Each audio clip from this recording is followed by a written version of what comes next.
should heal, but it's been too long.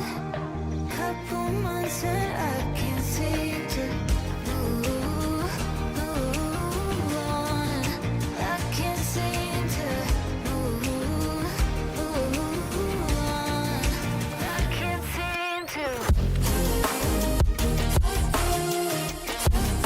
I can't seem to.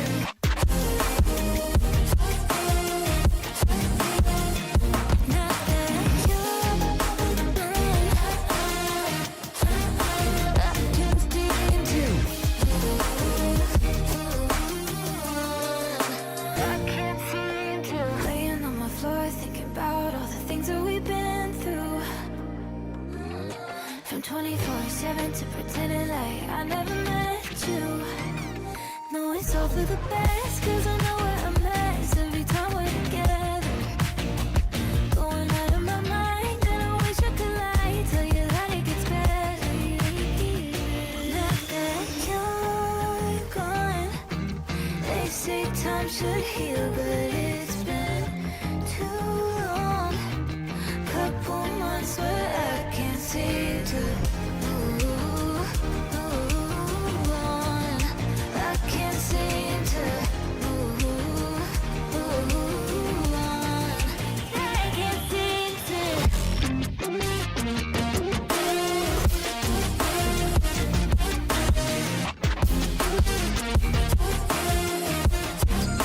I can't seem to. I can't seem to.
I'm cold steel stainless. My glass half full. Always said don't suffer no fools. Serpents, daydream. I bite, you call me lovely. Got a sweet tooth. I'm gonna get the sugar from you. When they say I'm a machine gun, I take it as a compliment. Honey, you should know I can be a weapon.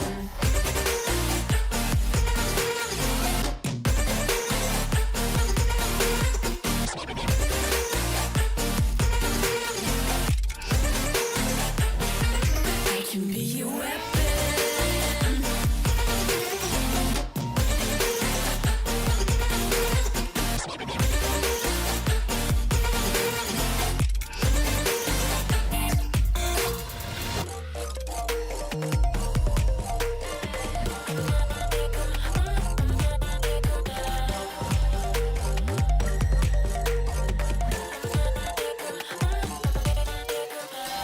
Come cold blood, selfish. Your words are painless. I like when I drive and feel so dangerous. They say I'm a red flag, 'cause they want it so bad. You should know I'm holding on to what I had. When they say I'm a machine gun, I take it as a compliment. Honey, you should know I can be a weapon.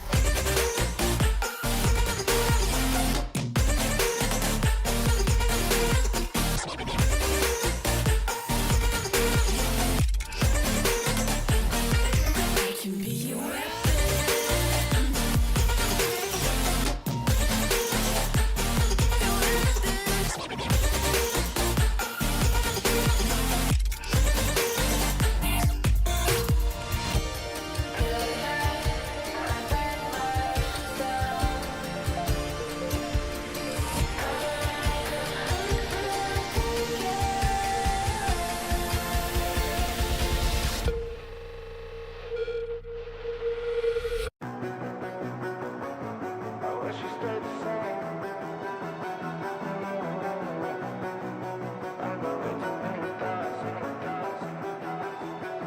I wish we stayed the same. I got way too many thoughts in my brain, but I got memories that run through my veins.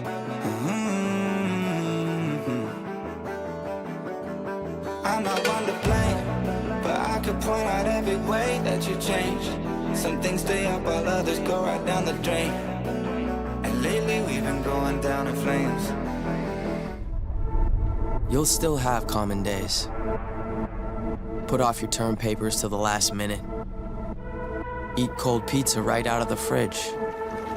Update your fantasy roster. This is not one of those days. A few weeks a year and you'll discover the most uncommon time of your life.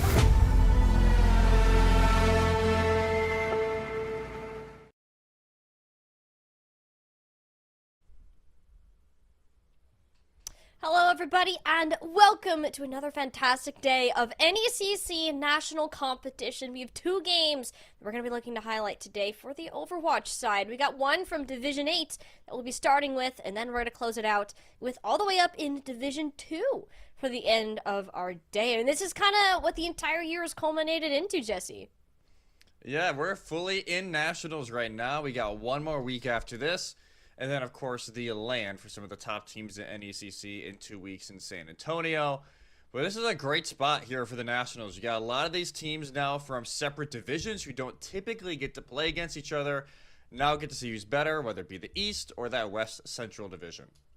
Yeah, and for our first two teams, again, we are in Division 8. It'll be Edinburgh University going against Waldorf University. And I think as a perfect example, we have Edinburgh, who's found a ton of success on the eastern side, whereas Waldorf been competing in that west central section. So we look at Edinburgh. I think they have the slightly higher accolade, did end up winning their conference for that East Division, whereas Waldorf actually got upset back in those quarterfinals, but because they had a high enough placement between the two seasons, they're still able to make it for nationals and see how much they can push it and arguably get the redemption because we are back in the quarterfinals. Yeah, they need a little bit of redemption here, and if you've been watching World Cup stuff, you may see a little bit of a familiar name in Futhark. Actually played on Team Iceland during the Conference Cups. Sadly, Iceland didn't make it out, but still a great performance from them, and they'll hope to kind of bring some momentum into this because, like you said, they got upset in the quarterfinals for the West Central. It was kind of a random loss considering they went 6-1 in the spring season. So they have a little bit of payback they want to do, even if it isn't the necessary opponent they wanted initially, Edinburgh. They want to make this run. Again, 4-3 in their final. They take it all. They want to continue that here. And they're the second seed coming into this nationals bracket, where Waldorf, I believe, are the 7th. And again, on the note of Futhark, congratulations to him. Did graduate today, by the sound of it. So might be coming straight from that, to be totally honest. So an eventful day for him. And hey, why not finish it off on is it an even better note? I don't know. Add more to the good energy here with the win in nationals. It will be a best of 5 though for our series, as we are not all the way in the finals. It is still quarters. We'll have Lijiang Tower though to start us off as usual for a lot of our collegiate games. Yeah, even last weekend at the OWC land, it was just Lijiang. Juno and Symmetra though will not be making an appearance because of the bans. So I believe Edinburgh got first ban because they were higher seed, so they get rid of the Juno. Sim is the answer from Waldorf, and we're going to see what these teams have up their sleeves now as we get ready to load on in. And just a reminder, everybody, Sierra, not playable during nationals. Hero just a little bit too new to throw into the mix. Granted, I don't know if she would have got a ton of playing time anyway. Maybe but no, in she this will not be in here today. I don't know. I could see some Division 8 team pulling out. I could. I could. Recommended? No. Possible? Sure. Why not? So, yeah, but we will be on Control Center as we get loaded into Lijiang Tower here. Some more brawly of the few maps that we have going on, and it seems like Edinburgh and Waldorf have two variations of that they will look to run. Here we go. Yeah, Edinburgh with a little bit of Mizuki action going on. We've been seeing a little bit of him recently, but Coming Turbo will bring it out. Let's see here. It actually might help with trying to deal with Awesome here on tank. Yeah. Just trying to fend them away. Well, I was kind of shocked you bring that up because I saw Lifeweaver that the Panda Paws currently has locked in. She's sticking it, but so far it's all Stevington. That was a fantastic bio and 3 people painted purple in Waldorf, and that's kind of fight over before it could begin. Yeah, fight completely done. Edinburgh will just set right up here on the point, and we'll get that first cap. And even though it'll be a lot of pressure here onto the Kiriko of Waldorf, considering there isn't on the other side, a lot of these bio-nades could be deadly if they're not cleansed right away. Yeah, we're already seeing, though, Futhark will grab its Chaos in the front line, so it's a lot more space now for Awesome to get some steps in with this Ramatra, and a great wall from Futhark again to cut off the escape of Call Me Turbo. And Edinburgh will be a full reset for them. Again, we talked about Futhark, his competitive experience, clearly an asset to this team as he gets another on the exit. Yeah, another one, and its Chaos hasn't really been able to cause much chaos, even though we've seen an uptick in a Bastion play as of late. A lot of the Cat Bastion comps have been running rampant and ranked. But so far, not going to see it here in Control Center. Just a little bit too up close and personal. Yeah. Oh, we'll be a Sleep Dart, though, to stop Waldorf from walking up much further. But also Awesome does have the Annihilation in tow, and I have a feeling we're going to see Waldorf make a rather aggressive play on it. You don't want to give up too much space in this front line. That's what it will do. Deny this Mizuki ult entirely and zone off Edinburgh's tank from the flight as he's just going to end up jumping off the map. Yeah, that is like, I would rather not deal with it. Don't give any more ult charge here to the Ramatra, but the staggers continue to flow in from Waldorf. And now the Warriors already halfway through here on Control Center. Edinburgh hasn't really had an opportunity to push in. It will be a swap from Call Me Turbo just to match the Kiriko, and its Chaos swaps off the Bastion and then goes right back on, so it kind of just loses all the ult charge. Ooh. Let's have to use the ice block as Aang got caught on the other side of that wall, but Futhark will set up yet another killer play for Waldorf. Blizzard out in the choke, and Edinburgh really struggling to figure out how they can break through out of this brick wall that I was gonna say is just Waldorf, but it's more just been Futhark. Do Nano want to daddy though? And I don't know how this is gonna work. It's just the tank. You don't have any backup, and the Graviton Surge can be thrown. It is last fight territory. So if anything, it does buy space to get through the choke, and that's awesome. Does not respect it. It's Chaos Return, turret form in order, and is lighting it up now too over the way of the Bastion. So Edinburgh eventually managed to fight their way through. Radio Lamb stuck out here, and well, won't be stuck out here for much longer. Almost gets the kill onto Stevington, but just a little bit of reinforcements come in to help finish the job. It's going to need to be quite a little bit of a hold from Edinburgh if they don't want to fall here in round 1 of Lijiang. But they have Blizzard, they have Grav still, so they have some tools to get this ball rolling. Oh, look at the Graviton Surge first. That's every member of Waldorf there. Fantastic treat from Padnapaws. Actually keeps them on their feet much longer than they arguably should have. Everyone got away from the grab. It'll be the Maywell afterward. But that's awesome. Won't be able to find his way back through. So it will be a reset now as Edinburgh get this forward hold. Yeah, continues to push on forward. Trigon is a giant plus here for Edinburgh. It gets demolished immediately. And now Edinburgh, potentially one more fight, depending on how long it takes for Waldorf to get ready here. But they're going to have the overclock. That annihilation once again. And lots of options for Waldorf. Starting it off with the overclock for Radical Lamb. Now that Awesome is in there, well, it would have been a full push, but a fantastic Blizzard out of Aang. The nano boost at his back, plus the entire support of his team will shut that down. That was the best chance Waldorf had getting back to the point. It's going to come down to one fight territory, and they're not even going to get it to that point. Grandpa Isa tried to go forwards, knowing that it had to be someone to touch, and the opportunity almost got there. It was Futhark's Blizzard that actually ended up saving the day for this team. They get the flip. Nice bit of stepping in, but I don't know how long this Zarya is really going to last against the full force of this Waldorf University roster. Is a very close round 1 seems to be where this one will close on off. Fantastic clutch out of Futhark to make sure Waldorf University had a chance to keep fighting. That composure carries on over, and Waldorf will fend off the late charge from Edinburgh to win Control Center 100-96. But if that's even a glimpse of what we're going to get during this series, then we have quite a series on our hands here in Division 8. As I won't lie, going in, as we look at the scoreboard here, I have to commit 14 for Futhark, 14 for Asa Awesome as well. Just kind of lighten it up. Pretty balanced effort from Edinburgh, a lot of team kills, but we'll need a little bit more to go their way here in Night Market. But Edinburgh, at least in my mind, was the favorite going in.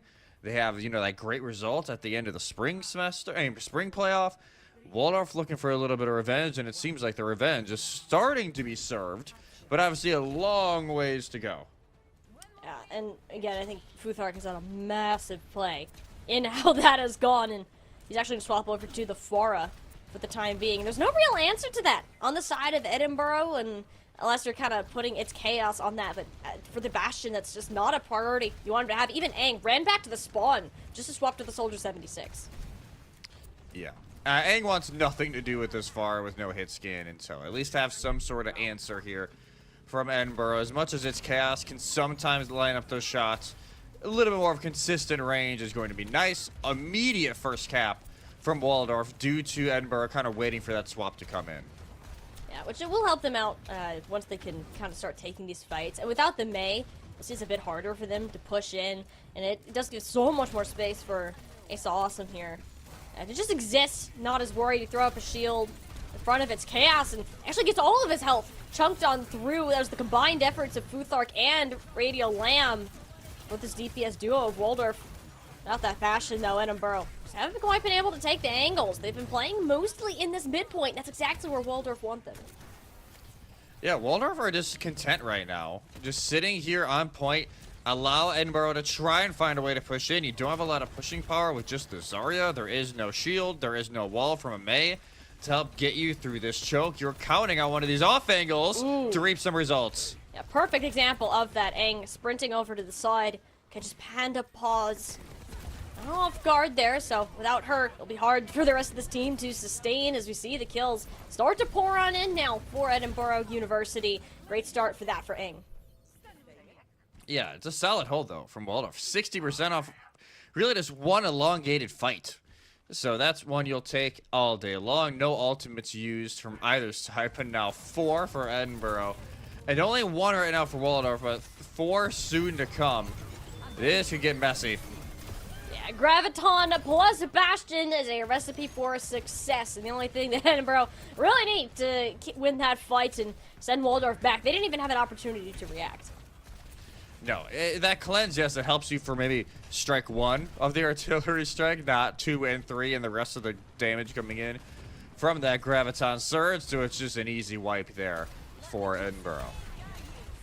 But the Kitsune rush now from Grandpa Issa. So Waldorf, you want to try to get back into this fight, but you don't have Panda Paws, and your Kiriko not doing all that much better. In fact, that's the second one. Now chased down. I believe that was a nano boost from Stevington onto the Zarya player, who we're seeing continue to pop off and even cancels Futhark out of the barrage. It's going to be a 5k, almost 4k now for Edinburgh's tank as they're going to hold on. Yeah, the Zarya holds on strong, and it's maybe not the most conventional putting the nano onto the Zarya. Typically, it'll be on the, Aang for this nano attack visor, but it doesn't matter regardless. The lead is now theirs. Waldorf will need to find a way in with this overclock tree to kind of counter out anything going on as Futhark makes the swap over to Mei. Overclock from Radial Lamb just force everyone in Edinburgh back to the objective. So there's some space gained if the eliminations don't follow through. And even then, doesn't look like Edinburgh retreated in the same pattern. That leaves the door open. Another fantastic Bionade, though. Does land on a 3. Fortunately for Stevington, does not have the backup to necessarily get the value. But wait a minute, Zarya still has not been dealt with. Has to go down here, and it's on to Aang to make it happen. The pedal platform almost messes him up, but it's 1v1 now for the point. Aang has to win this to close out the round. Calming Turbo gets back. No tank left standing. Edinburgh are going to tie us up at 1-1. Again, it's these teams that maybe don't cap first. It's that mid to late game rallies that are really starting to show off here on Lijiang Tower. First round, it was Waldorf kind of fending it off. This time, Edinburgh is actually able to bring it all the way around. And now if you take another look, yeah, Daddy had 19 eliminations so far, just tied with Futhark and 1 behind Asa. Awesome. That's kind of what we're expecting here from him. He just needs to be that leader up front, set up Aang, allow him to have those angles. Same thing for Chaos. But let's see here in the final round as we go over to Gardens. It will be a little bit of a change up here for Edinburgh. More of a dive here with the Hazard and the Reaper. Still Futhark on this Pharah. It's probably going to work the best here out of the 3 sub-maps. Yeah, and now there's, again, less of an answer to it. So we'll see if Aang spots the Pharah, decides to go back and swap again. For now, just appear to be sticking on the Reaper. Wants to make Asa Awesome's life just a tad bit harder on the front line. Even then, Futhark playing super passive, but you gotta be careful. Going over that bridge, it's Chaos. Almost gets sent off the map there. Even then, that's 3 direct hits from Futhark. You always underestimate how large that Bastion hitbox is and how quickly somebody like Futhark will be able to take advantage of that. So now we can see her fly around this objective, but even more shots into this tank. Edinburgh are zoned off for now. Futhark almost ended up falling, but as the healing petals from Panda Paws to keep him on his feet for the time being. It's Chaos is back, but yeah, shut down quickly after. Yeah, shut down pretty quick, and once again, Waldorf hold the line here and is able to build up that first cap. And already Chaos and Aang actually both make changes. Chaos will actually be the one on the Soldier now, and Aang onto the Ash, and Futhark will play really safe now if he does not want to get just kind of plucked out of the air immediately by these hit scans. Yeah, Edinburgh saying, we do not want this Pharah to exist, and hey, fair enough. He got a lot done on this fight, on that first fight, and there you go. That's actually Helix rockets connecting mid-air. That's 2 now for its Chaos, and Soldier 76 working out pretty well for Edinburgh thus far between both this round and the previous. Look at themselves to flip over to the point and force Futhark to swap. Yeah, immediately Futhark's like, nah, man, I don't get enough for this. I think it's just not worth trying to run the Pharah. Genji will be a great counter to both hit scans as long as you can actually close the gap. And that's kind of the asterisk that we'll have to go by. For now, it's already Radio Lamb kill just on entry. And that'll force a little bit of a stall from Waldorf on this engage. And Edinburgh, they're just going to chill over by a bridge. No reason to push up further. The range damage is enough for now. This part of the map in particular is so difficult to get through if you're the ones that have to walk into the space, and you're about to see why. Nano boost again on to Daddy's going to come up with 2. And Waldorf, yeah, they just don't really have much to do. Also Awesome just kind of sent it into the back line, seeing if he can trade anything out. And yeah, look at the 1. That's just nowhere near enough for his entire team. No, we've seen more of this Nano Hazard, the last 2 weeks. And it's kind of ridiculous how good it can be as long as you're hitting your slash, you're hitting some of those primaries, and we saw right there how dangerous it can be. Ace Awesome will just now match the Hazard, actually. So that'll be a little bit more dive-centric, can pair up a little bit better with Futhark, and the rush here from Grandpa Isa will just open up the runway.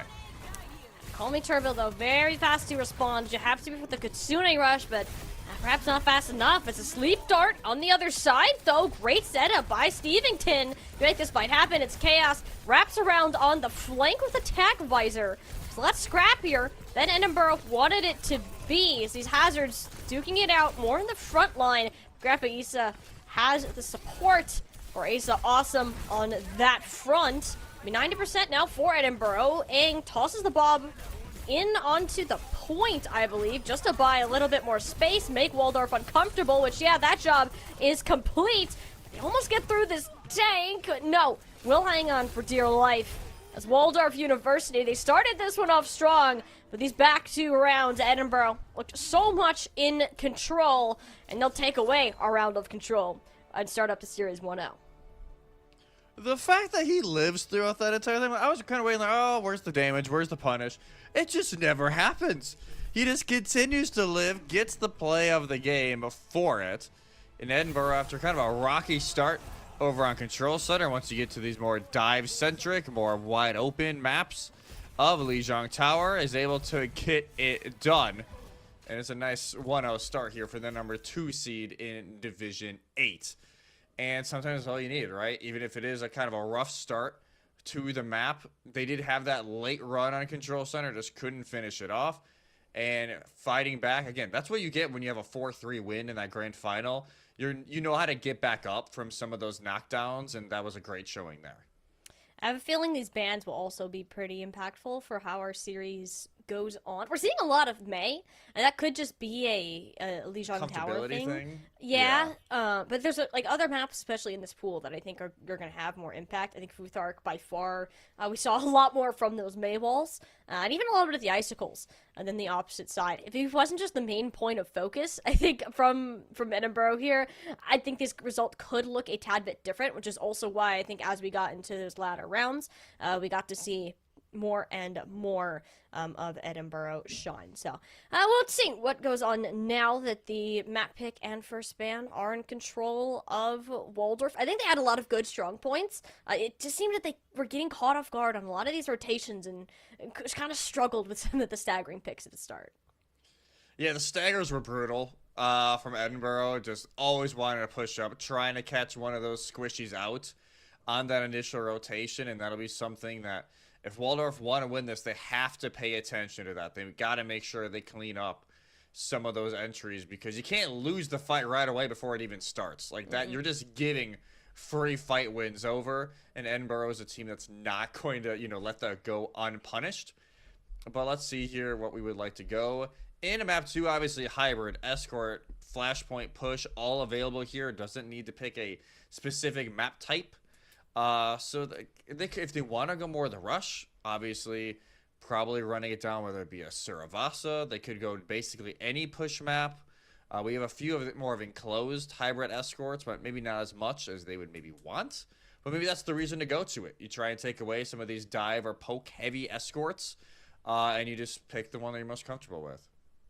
Yeah, and I do want to preface, I think with this being Division 8-2, there's a lot more room for experimentation and playing on comfort picks that we will see toyed with, especially as we get later on. May is the one that we kind of already coined as that comfort hero for now. We'll see how that kind of progresses going on forwards. Is a Lifeweaver. That's another one. I do not know the last time I have even seen that hero be played in a competitive setting, so seeing Panda pull that one out, it's just some success. I think was good for Waldorf. Whether that will continue going on ahead could just depend on that map type, because the Juno ban could have also had some effect on that. Yeah, no, that's very true. The Juno ban could have been like, hey, if we can't play that, Lifeweaver? Yeah, like you said, like Panda, she didn't play bad. Honestly, like some of those pulls were great. Getting Asa Awesome out of some pretty awkward situations, but it is kind of just rough. That consistent value is just better when you're running something like a Kiriko Ana.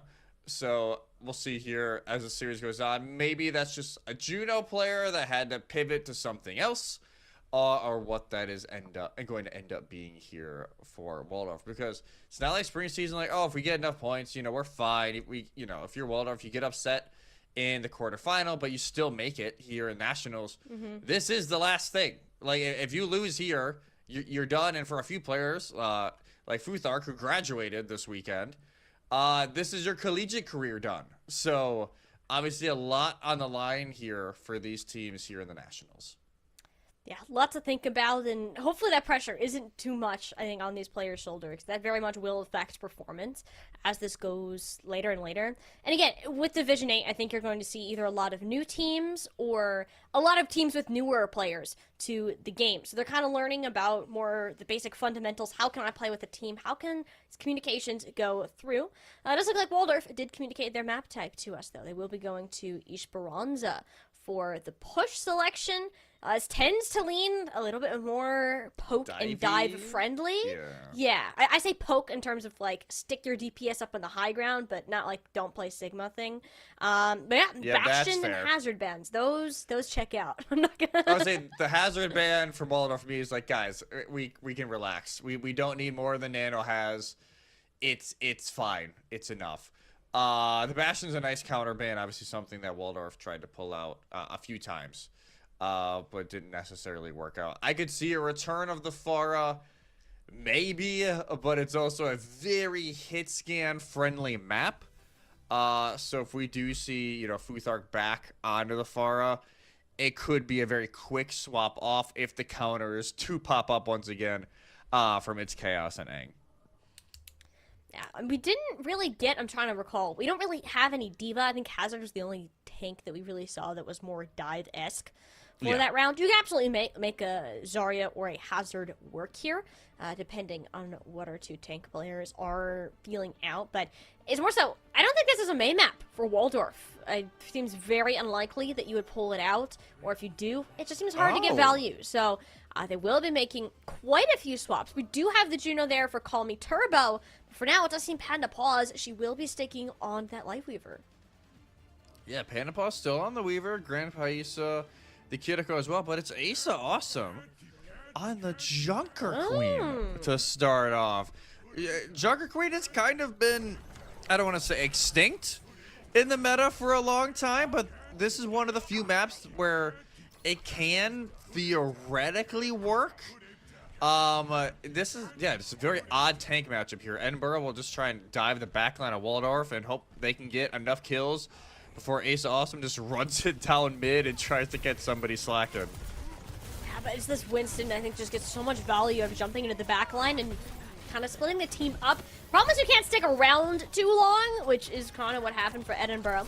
Does result in a 1v2. Its Chaos is off on the flank, and really the only reason that play managed to work out as well as it does. Very risky to jump into an entire team like that. Yeah, but everything lined up other than, you know, the Winston just falling apart. It's Chaos at a great helix. And even with the commanding shout from Asa Awesome, just to give maybe a little bit of overhealth for a second or two, both of his supports crumble pretty early on into that fight. So Edinburgh will just get a very nice forward setup, and Aang has the high ground here, just waiting for somebody to cross. DLM did swap over to the Reaper to match that of Aang, which is very helpful against this Winston. Do spread out the Reaper. It's a great jagged knife, but no, the touch can't come in before the forward spawns are unlocked. So even though Edinburgh end up losing this fight, Jesse, I'd say they got what they wanted. Yeah, they get it to 53.5 meters. And hey, that's a pretty good push. Especially, what, we're 90 seconds into this game. This middle phase of the map can sometimes be brutal for teams to get through. So the fact that you not only get it through, but you also get that forward spawn tick at least the first time around activated, it sets you up for the late game if you need to make a late comeback. But now it's Waldorf. Full high ground, and Daddy kind of just has to look up and wait to find a target, but not, stay up for too long. Just stays in for a sec and jumps right back down. Yeah, this time much more cautious with how he is making these leaps, which you kind of have to on the Winston, especially with Radiant Lamb now being on the Reaper. There will be a contest here for Edinburgh. They're spread out a decent amount, but not far enough away from this Junker Queen, which aids Chaos finding out firsthand the shout. That makes it even easier for Futhark to close that gap. Came up with a triple in the last flight. Wants to do the same value here, just can't do it. There's the Winston finding the value after. His team is already down, but Nano Boost is there. I think you might want that one back, but regardless of it, you stop the forward spawn push. Maybe they thought the fight was a little bit worse than it was. Granted, Aang gets a good pair of kills there to help finish it off, but yeah, that's one Edinburgh may want back later on. But hey, still get the bot back going, and now can start pushing around the corner, considering the butt scratch already happened during this first push through. But Blade and the Rampage here from Waldorf, this could be tricky. Yeah, and the commanding shout there to give Futhark that extra overhealth, and he is making it work. That will be 2 players cut down at his Blade. That should be it for that forward push. It is a decent time bot, though, and it should mean most of Edinburgh's players, actually all of them, will get forward spawns. Yeah, everybody gets forward spawns. Daddy will get healed up fairly quickly, and now has the Primal Rage if he needs to live a little bit longer in the next fight. But those spawns will get reset once again by Waldorf, who will have basically everything but that Blade, which won them the previous fight. But look at this. Daddy just kind of leaves the rest of his team alone for Asa Awesome to dive in. And everybody from Waldorf has to roll on back just to stop that push. That's Protection 2-2 gone, though, so Asa Awesome with an opportunity now for this Rampage. Thought you would see it come out there, but no. Only will land onto the Winston. Everyone else actually was out of range, too far away. And yeah, it seems to be working out thus far. Great Suzu out of Grandpa Issa to keep their tank on his feet, and that might about do it. I mean, still, Daddy finding so much value on these dives in the Winston. Even if they're solo, gets out with his life, just won't be enough to contest. Yeah, Aang will just kind of chill and hang out, but it's not worth it. Advanced spawns will be unlocked now for the Warriors of Waldorf, but the lead's still in the hands of Edinburgh.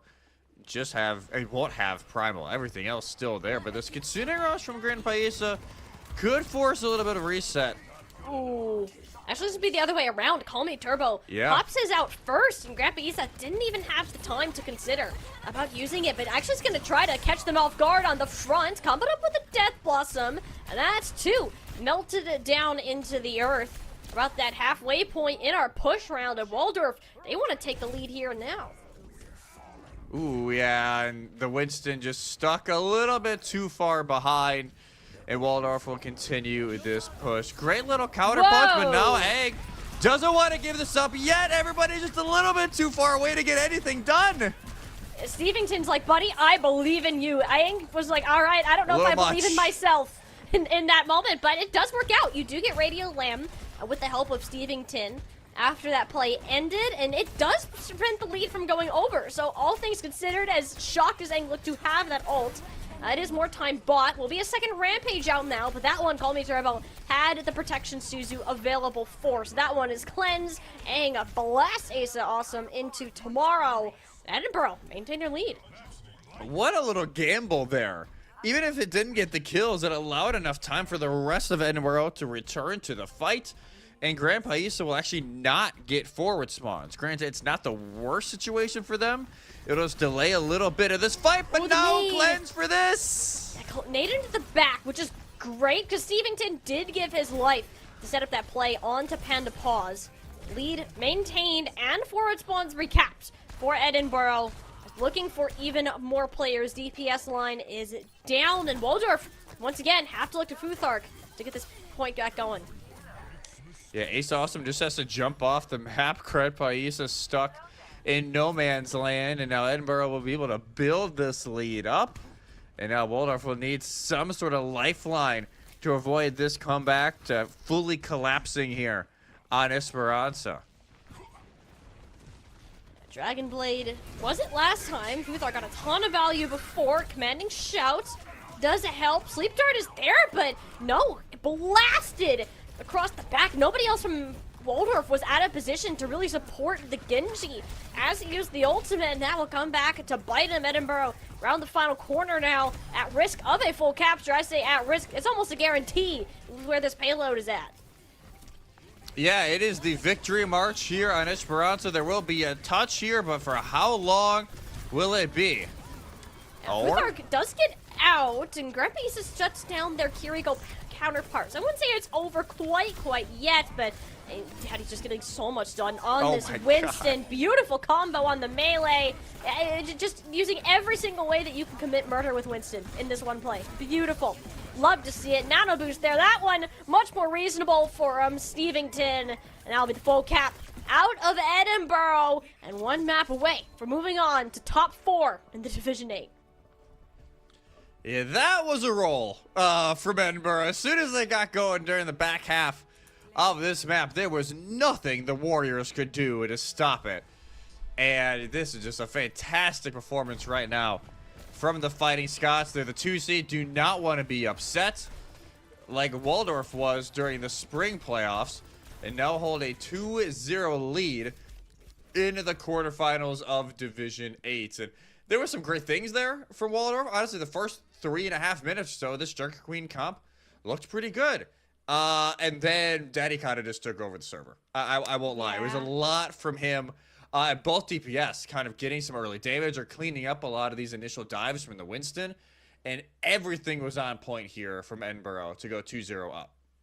You can tell the communication is on point for Edinburgh. They know when the dives are going to happen. They're willing to take some of these riskier gambles where the win conditions are for this particular map. And it's definitely paid off on Esperanza. One more. That's all it's going to take. And they'll be top 4 guaranteed in Division 8. But before we get there, we're going to go ahead and send it to a quick break and get our teams back in, ready to go. And for one more lifeline for Waldorf University. Forge Trials is presented by the Army National Guard.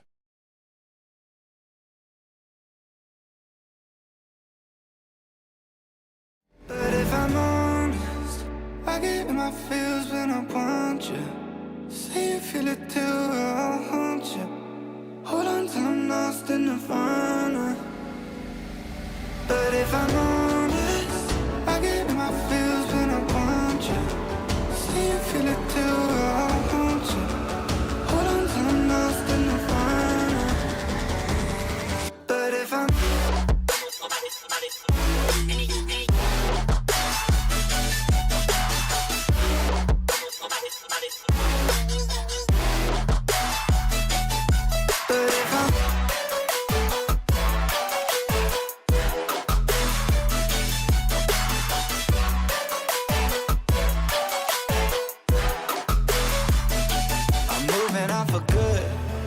my therapist is saying that I should. I don't believe her, but I really wish I could. Instead, I guess I'll stay misunderstood.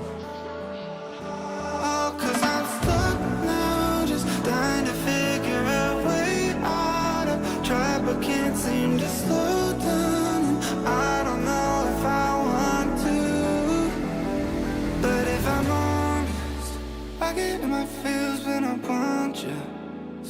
feel it too, I'll haunt you. Hold on till I'm lost in nirvana. But if I'm honest, I get my feels when I want you. Say you feel it too, I'll haunt you. Hold on till I'm lost in nirvana. But if I'm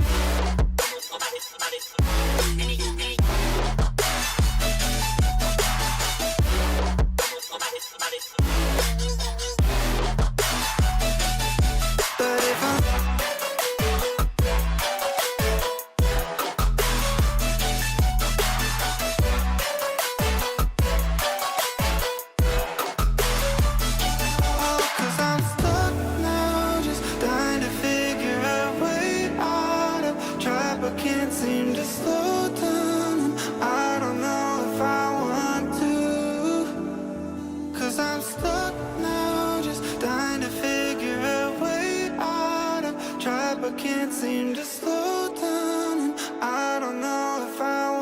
to.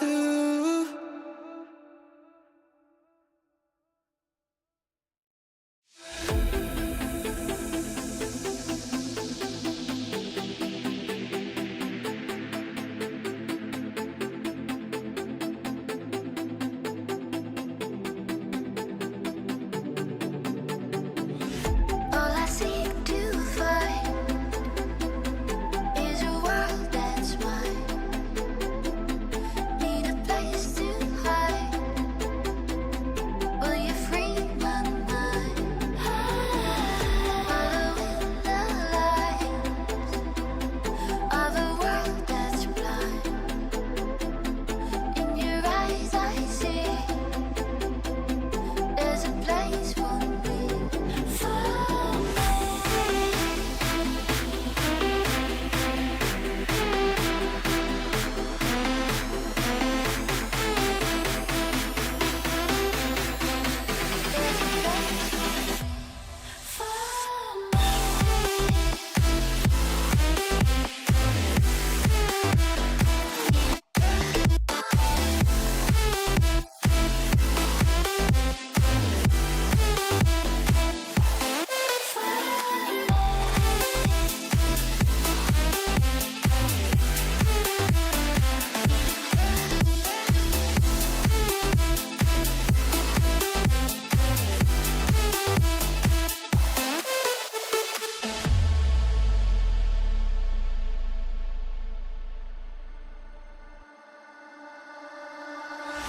All I seek to find is a world that's mine.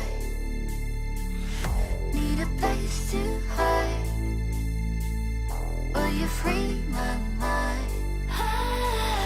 Follow the light of a world that's blind. In your eyes I see there's a place for me.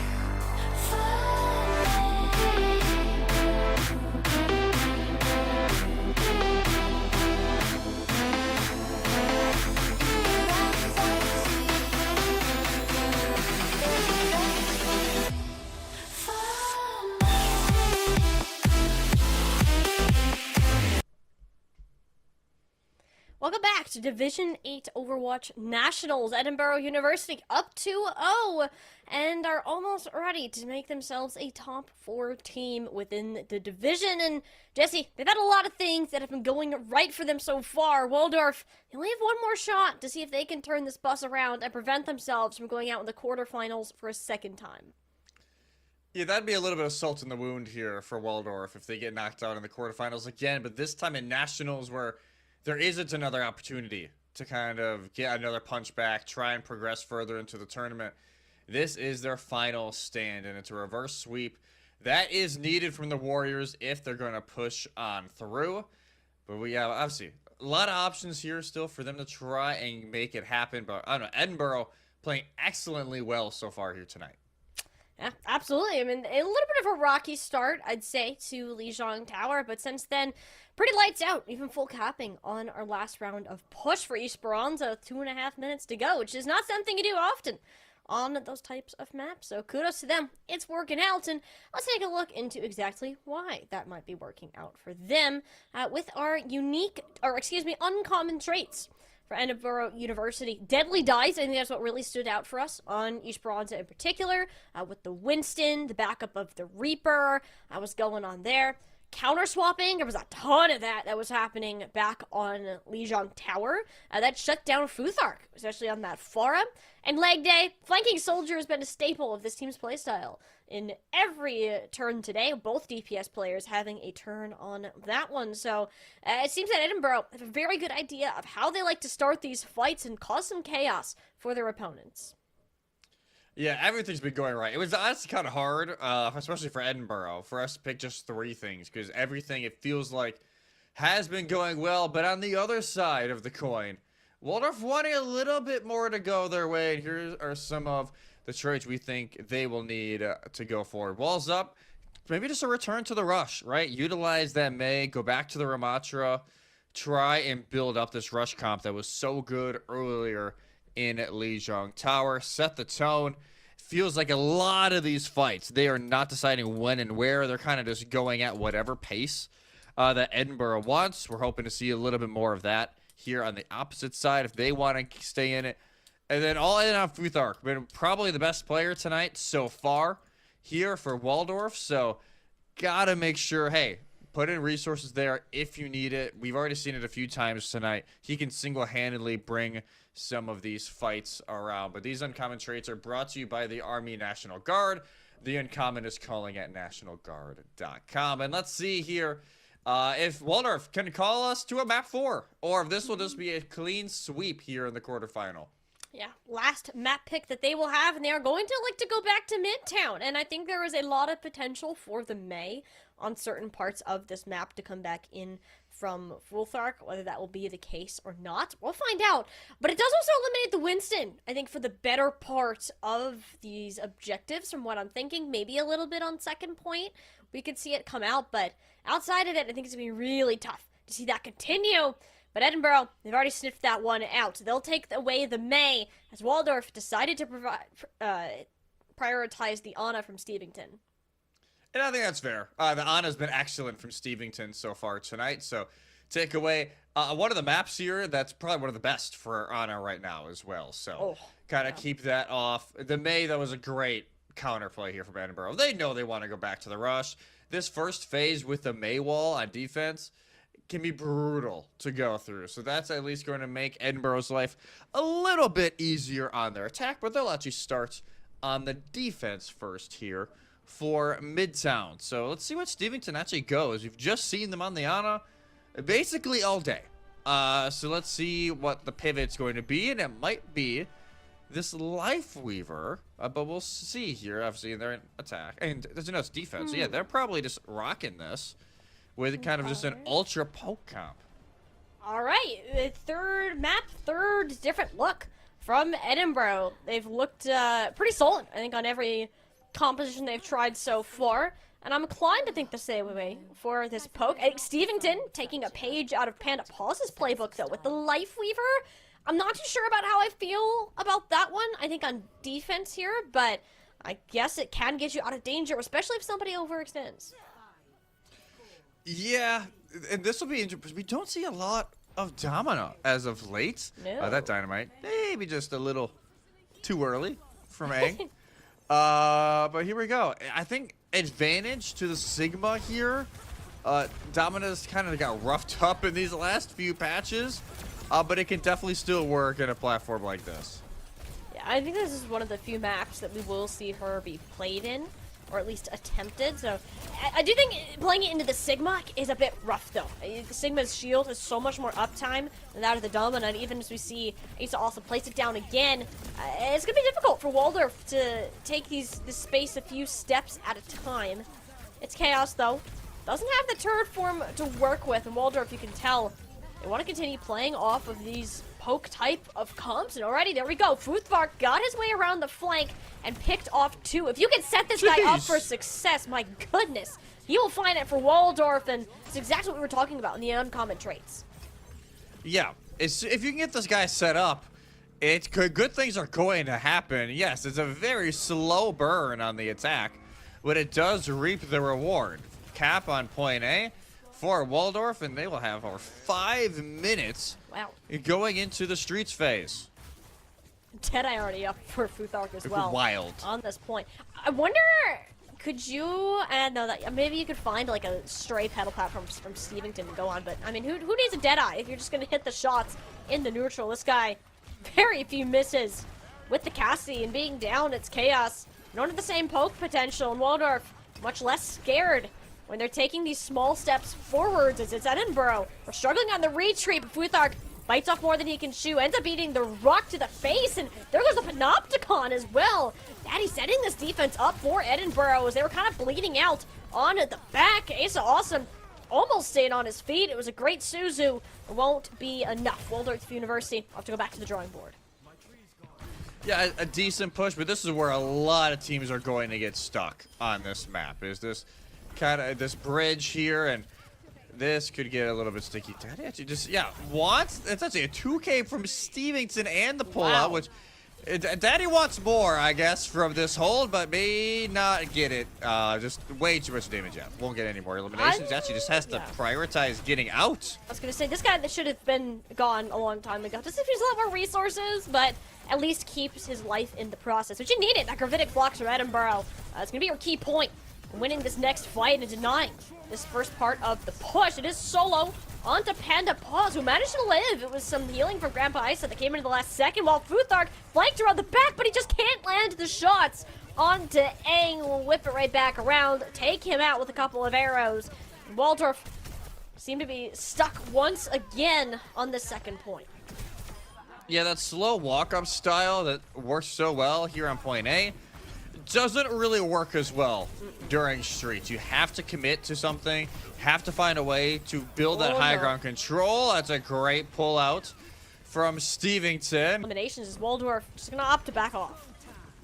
Yeah, I thought the signal was dead to rights there, but yeah, no care in the world, and well, bye-bye that ult. And now Radio Lamb has one of his own to maybe turn this around. That was a little gutsy from its chaos. Like, you get that you're doing well. What might have been a little over the top there. Asa Awesome, though. That was a Panopticon, which I have to assume landed onto Daddy, but had so much healing behind him, it didn't matter. But at least Futhark is in firing position once again. You can get this Cassidy online. Radio Lamb can opt to hold on to this overclock. You don't really need it at this point in time, although so much time, speaking of which, being wasted on the cards. It'll be about 2 minutes of the 5.5 Waldorf started with. Yeah, Radio Lamb, we saw that, man. It's all good. You know, we all forget that. We all forget it's there. Occasionally, why does that lamppost win the battle? Like, that's what I want to know. Dude, lamppost is undefeated on this map. It's probably stopped hundreds, if not thousands, of ults or abilities. And that disruptor shot is another one, but so is Futhark finding another early Elim. He had that beef earlier against Aang, and just it's like, you know, I gotta prove it now. I gotta send the message, hey, I can't hit these shots. Is Radio Lamb looking to do some parkour, but oh no. It's again caught Not on the another wall. man. It's a rough day out there for Radio Lamb's Sojourn, and he's making it work. He's putting the pressure on, even if he's not grabbing the final blows. It's been mainly Futhark in that regard. We shield in his face in response to the Deadeye, but he can just walk through it. Everyone manages to get out. Captive Sun now for Panda Paws. This one, much more of a threat. It's Chaos. That one is popped. She'll grab the final blow. And Edinburgh seem to be out of options for their second point. Defense, Waldorf took their time to get through, but they got there eventually. Yeah, maybe a little bit more time than they would have liked, but still 2.5 minutes going into final phase. It's not the worst situation to be in if you are the Warriors, and still Panopticon and the overclock here from Radio Lamb in hand. It's only, you know, the Dragon Strike from Aang, which more so is just going to just split up the team once again rather than, you know, get a massive 3K. Well, you have to see. Ooh, Radio Lamb almost ended up losing his life there, taking too much poke. Shield from Asa Awesome, though. Keeps him on his feet. The supports, man. The poke damage is insane from this Edinburgh team, and Asa Awesome finding that out firsthand. Storm arrows, no joke. If you find yourself sitting in front of the Hanzo for too long, is Aang to grab Radio Lamb as well. Second on top of the pile of bodies he's accumulating. Yeah, this has been a little bit ridiculous from Edinburgh. And granted, 90 seconds remain here for Waldorf to push on through. The benefit of that last fight is you don't use anything, right?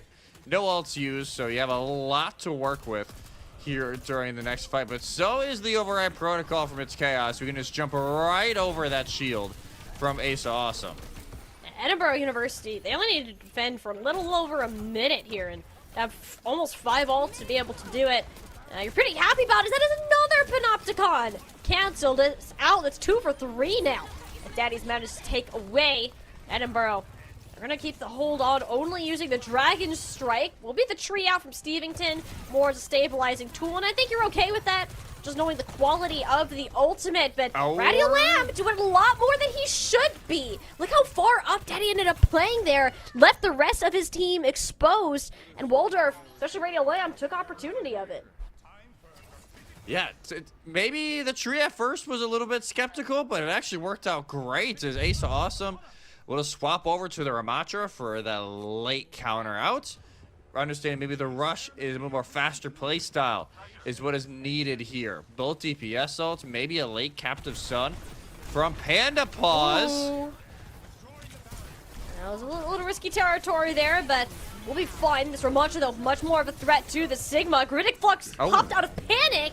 That is not the way you wanted that to end. Both DPS ults way too much for the Sigma to handle. Edinburgh is trying to fall back onto its chaos with the override protocol in the sky, but it's just a free floating target for Futhark. If you really want to think about it that way, the picks are going in, and the stagger picks more specifically, Waldorf could full cap this. Yeah, still the opportunity for a full cap. No ultimates available here from Edinburgh to cancel it out, but the Bastard Reaper swaps will try and make it happen.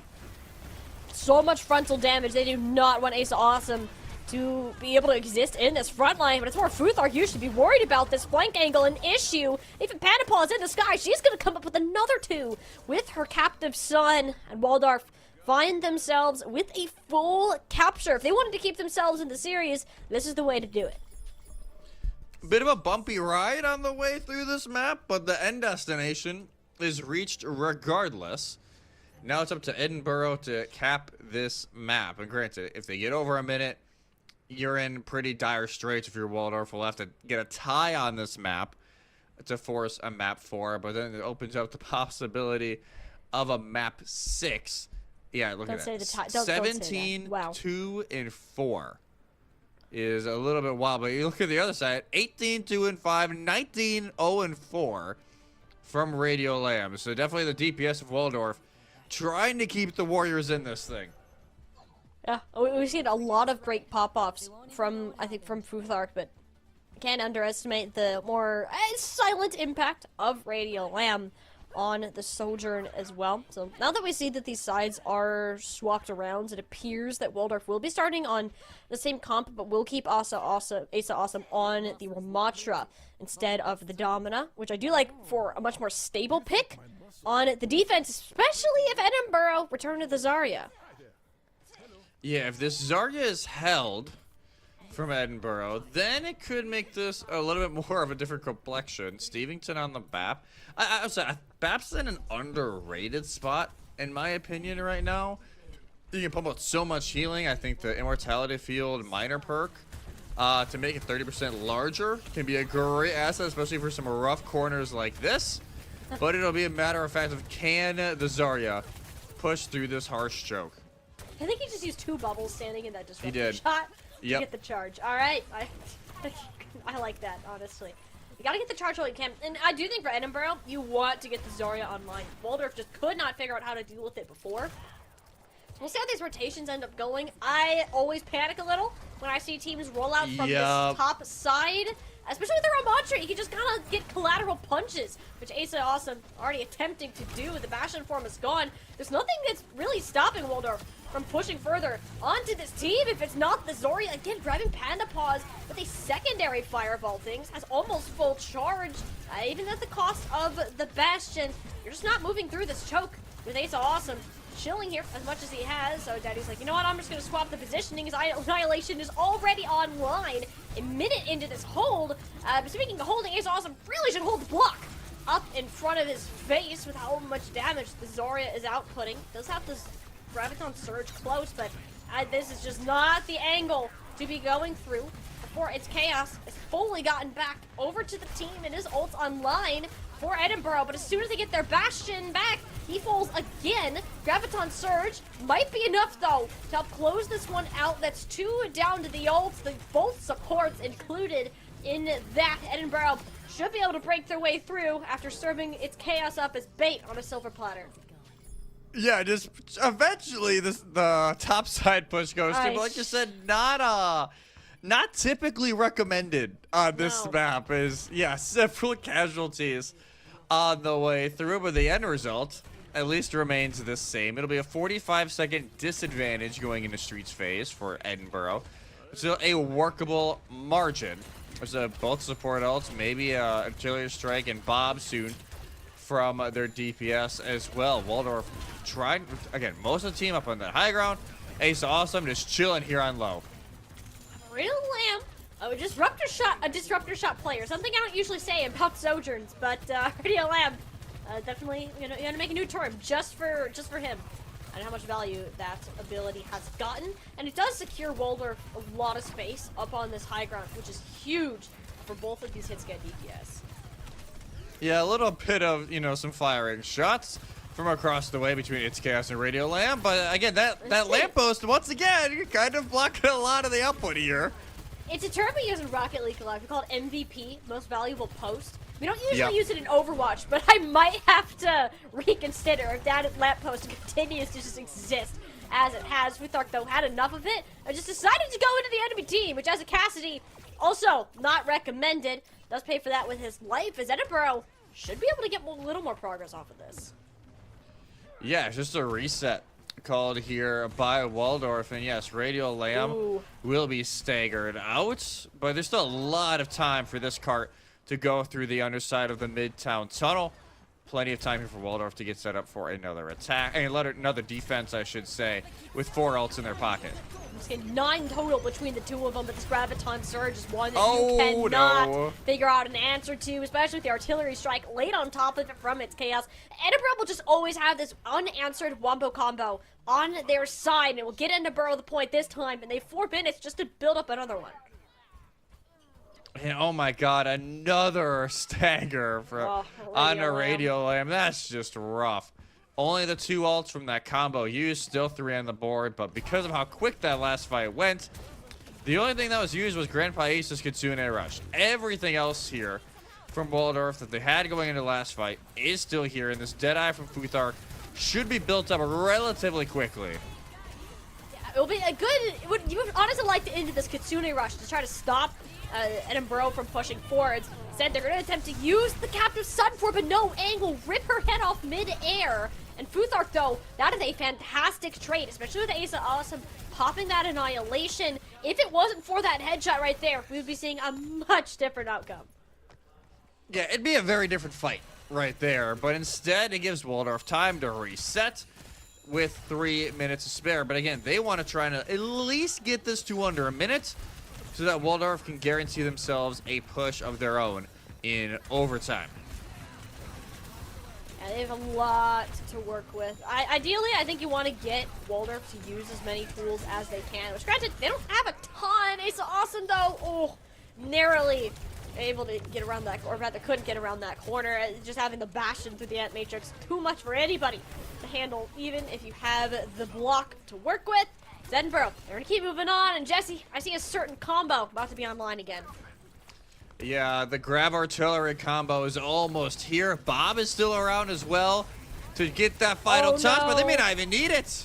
Yeah, they want to end this right here and now. Waldorf, yeah, they got the full cap. Will guarantee them extra rounds, but you have to do it with less than a minute. Futhark gonna do his best to see if he can clutch it up, but it's that combo that will not be stopped. Edinburgh have 2 minutes and 17 seconds just to get 1/3 of first point, and they'll be moving on to the semifinals.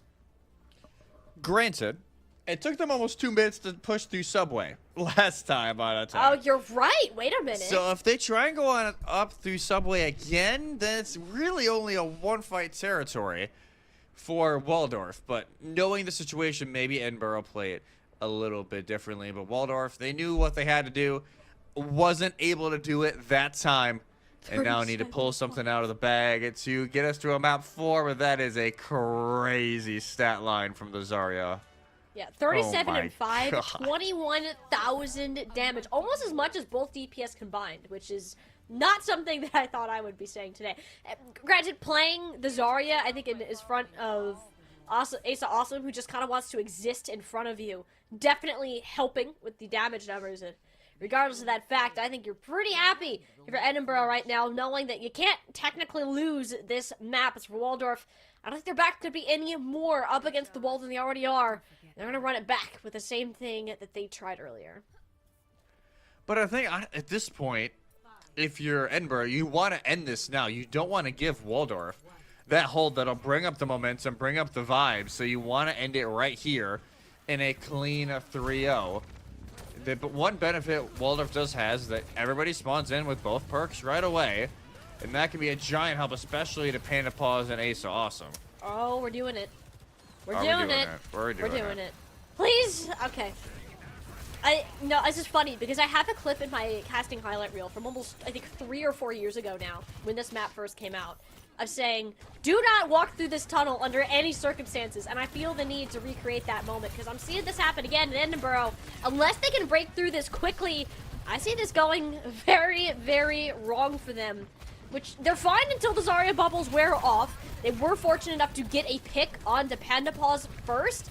You're not going to have that luxury this time around. It's just funnel damage. It's so easy for Ada Lamb to build up these charged rail shots, and they can collat hit. Immortality Field is out. Yeah, you're going to have App Matrix, but if you don't have the team to back you up, it's not worth committing to the specific angle, although we can tell it is Stevington after all. We've seen his nanos. He's going to use it. Whether he likes it or not, yeah, that forces him away, but got so low. Waldorf back off a little bit. They just haven't gone anywhere. Edinburgh still stuck in the same place, and it's Chaos barely stays alive thanks to the Immortality Field. And maybe I've given up here on the top, but right as I say that, Grandma Asa's found. Finally! They were able to make it work, and they built up the ults doing it. But Asa Awesome, he can just walk this down with the Annihilation. Nobody else can push up. Futhark found another into his Ashe counterpart. And the Graviton Surge or not, it will not matter. Edinburgh forced to reset. If they get a stagger onto the Zarya, that could be bad, but he's still able to walk forwards. Can pull this ult at any point in time, and look at the damage from all the charge. Pops the Graviton Surge's zoning tool, and hopefully won't need it until later. And it could be his last mistake, unless he cleans up for it now. 36 HP. The bomb is on point for Futhark. Someone has to get over to consistently touch. It will be. It's Chaos. The Bastion form already expired. Call me Turbo returning from the spawn as a Kitsune rush in tow as Waldorf lose out on Asa Awesome, and with it, their chances of extending the length of the series. Edinburgh will squeak away map number 3 and move on to the top 4 in Division 8. It was a valiant hold there from Waldorf, but just not enough gas left in the tank to fend off the Fighting Scots as they'll move on in this 2-7 matchup to that semifinal. And I mean, honestly, even though the Grav, like, oh, it really didn't get any eliminations, it paused the Bob from touching it, built up a lot of that early point presence, and it forces the bodies to flood onto point. From the other side, like, we don't have time. We don't have Bob stalling to kind of get ourselves together before this push in. So, yeah, the Zarya just nuts, that series from Edinburgh. And yeah, they'll be moving on here to the semifinals in D8. Yeah, they're feeling real good about that. I think they have, from top to bottom, this team has, like, star power in every role. And more importantly, the coordination, especially in Division 8. You're going to see a lot of these teams that are either made up of newer players or that are of players who are playing in a competitive team for the first time. So learning a lot of those core fundamentals of what that looks like, that's going to get you a long ways. And it seems that for Edinburgh, that's worked out so far and will give them a chance at the entire Division 8 title if they can keep playing like this. Yeah, this is a scary team, man. Like, I would not want to play Edinburgh right now in these final rounds. And I believe they actually just play, yeah, they play right after this against the winner of York. And let me see, I think that's Evansville in that lower game. And that's currently 1-1. as I'm looking over, is actually Evansville against Edinburgh in the spring final. Yeah. Which was that 4-3. So we could have a little bit of a cheeky rematch here in the Forge Trials, which are presented by the Army National Guard. The Uncommon is calling at nationalguard.com. But that could be a sneaky little game. It won't be here on stream. Maybe the teams are streaming it, but that could be a very fun one to watch. Absolutely. We have some entertaining qualities, I think, between both of our rosters. So congratulations again to Edinburgh University on the win, and we'll have to wish them good luck as they will continue on for their second match in just a little bit here. But for now, we are actually going to go ahead and send it to a more extended break, as our second match of the evening for our Division 2 game is not scheduled to start for another 50-ish minutes, 49 minutes technically, at the top of the hour at 8 p.m. Eastern. So make sure, stay tuned. We still have much more NECC Overwatch to cover here. It's Nationals weekend. It's a big one for all of these teams, all of these competitors. So we'll see you back here for the continuation of our NECC Overwatch broadcast. Forge Trials is presented by the Army National Guard.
cause I'm trying to get to you. Yeah, I'm trying to get to you. I wanna get to you, cause I gotta get to you. I would climb 1,000 mountains, swim across the darkest ocean, cause I'm trying to get to you. Yeah, I'm trying to get to you. I wanna get to you, cause I gotta get to you.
I gotta get to you.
You have habits just like me.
used to view you as a mountain that I couldn't climb at first.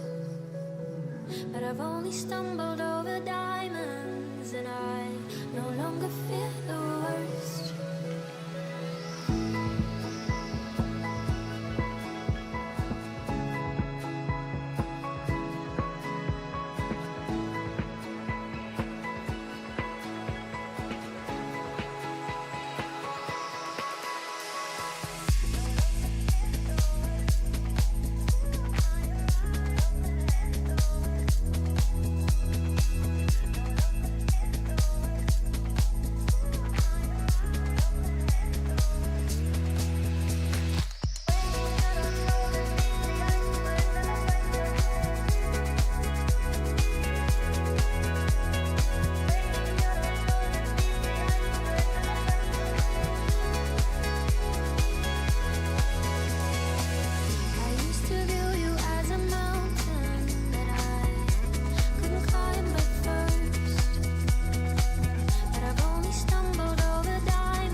frozen over like I am.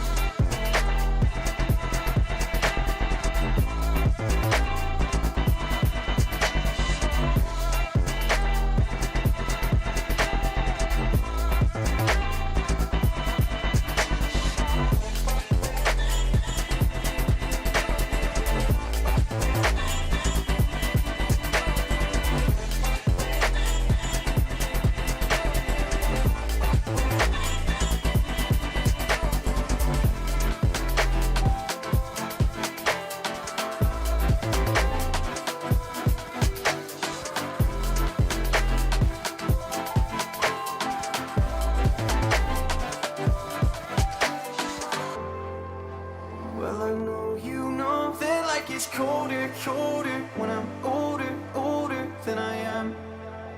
And I know you know that I have lost composure, but I'll hold you closer while I can. I never told you that I'm slightly broken, that I might lose focus when I am. I know you know that life gets colder, colder when you're frozen over like I am.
Again, why does it feel so hard to breathe?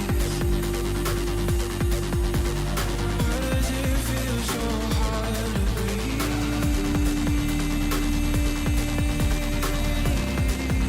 So hard to breathe. Never found, but these voices bring me to my knees. Again, why do you waste your light on me?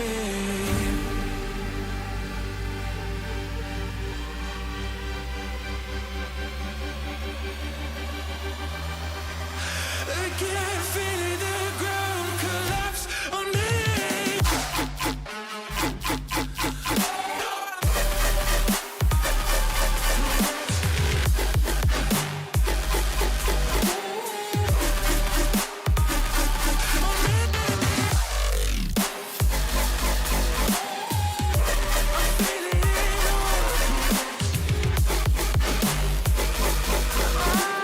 Feeling the ground collapse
You'll still have common days.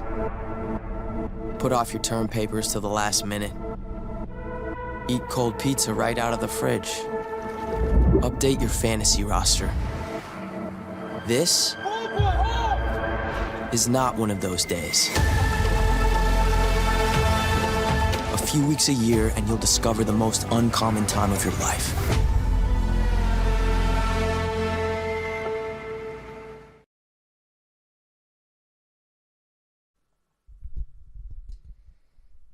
And thank you all for sticking with us through our extended break, as we are now ready to head into our second and final match, not only just tonight, but our entire week of NECC Nationals gameplay. We are in Overwatch Division 2 for our matchup, and it is the upper finals. Since it is the one of our top 2 divisions, they do go into a double elimination, so the winner will move on to the grands for an opportunity to compete at the top. The second will have to run it back against UTK for an opportunity for that, but we're looking at William and Mary taking on Purdue for this particular game.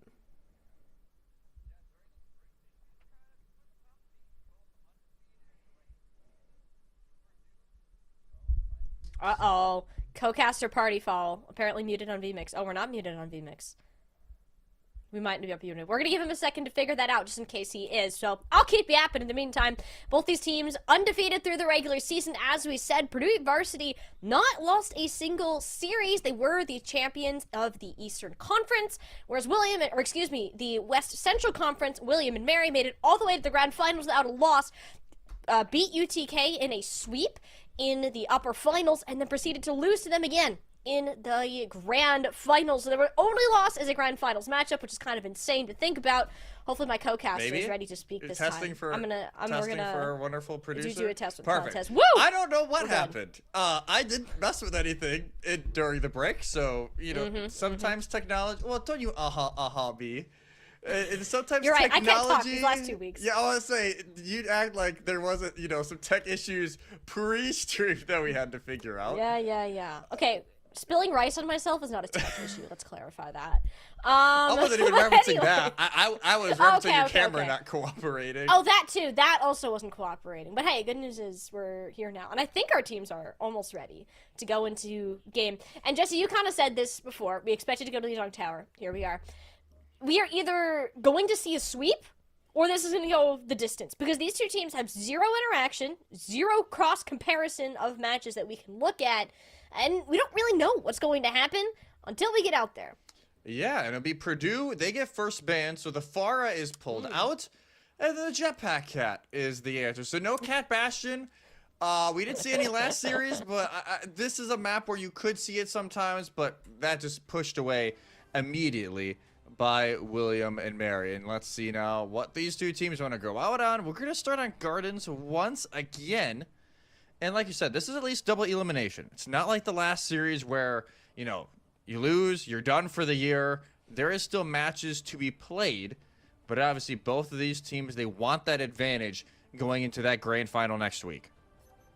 Yeah, it is huge if you can have that going ahead. And even then, one less match that you have to play, you kind of like the sound of that. And it also doesn't look like that the lower finals will be played until tomorrow either. So those will, of course, be taking place off stream. So one team will have that. The other will get to wait until next week. But as I said, no Jetpack Cat, no Pharah. So most of our gameplay will be kept to the ground, which seems to be the fundamental idea of both these teams' compositions.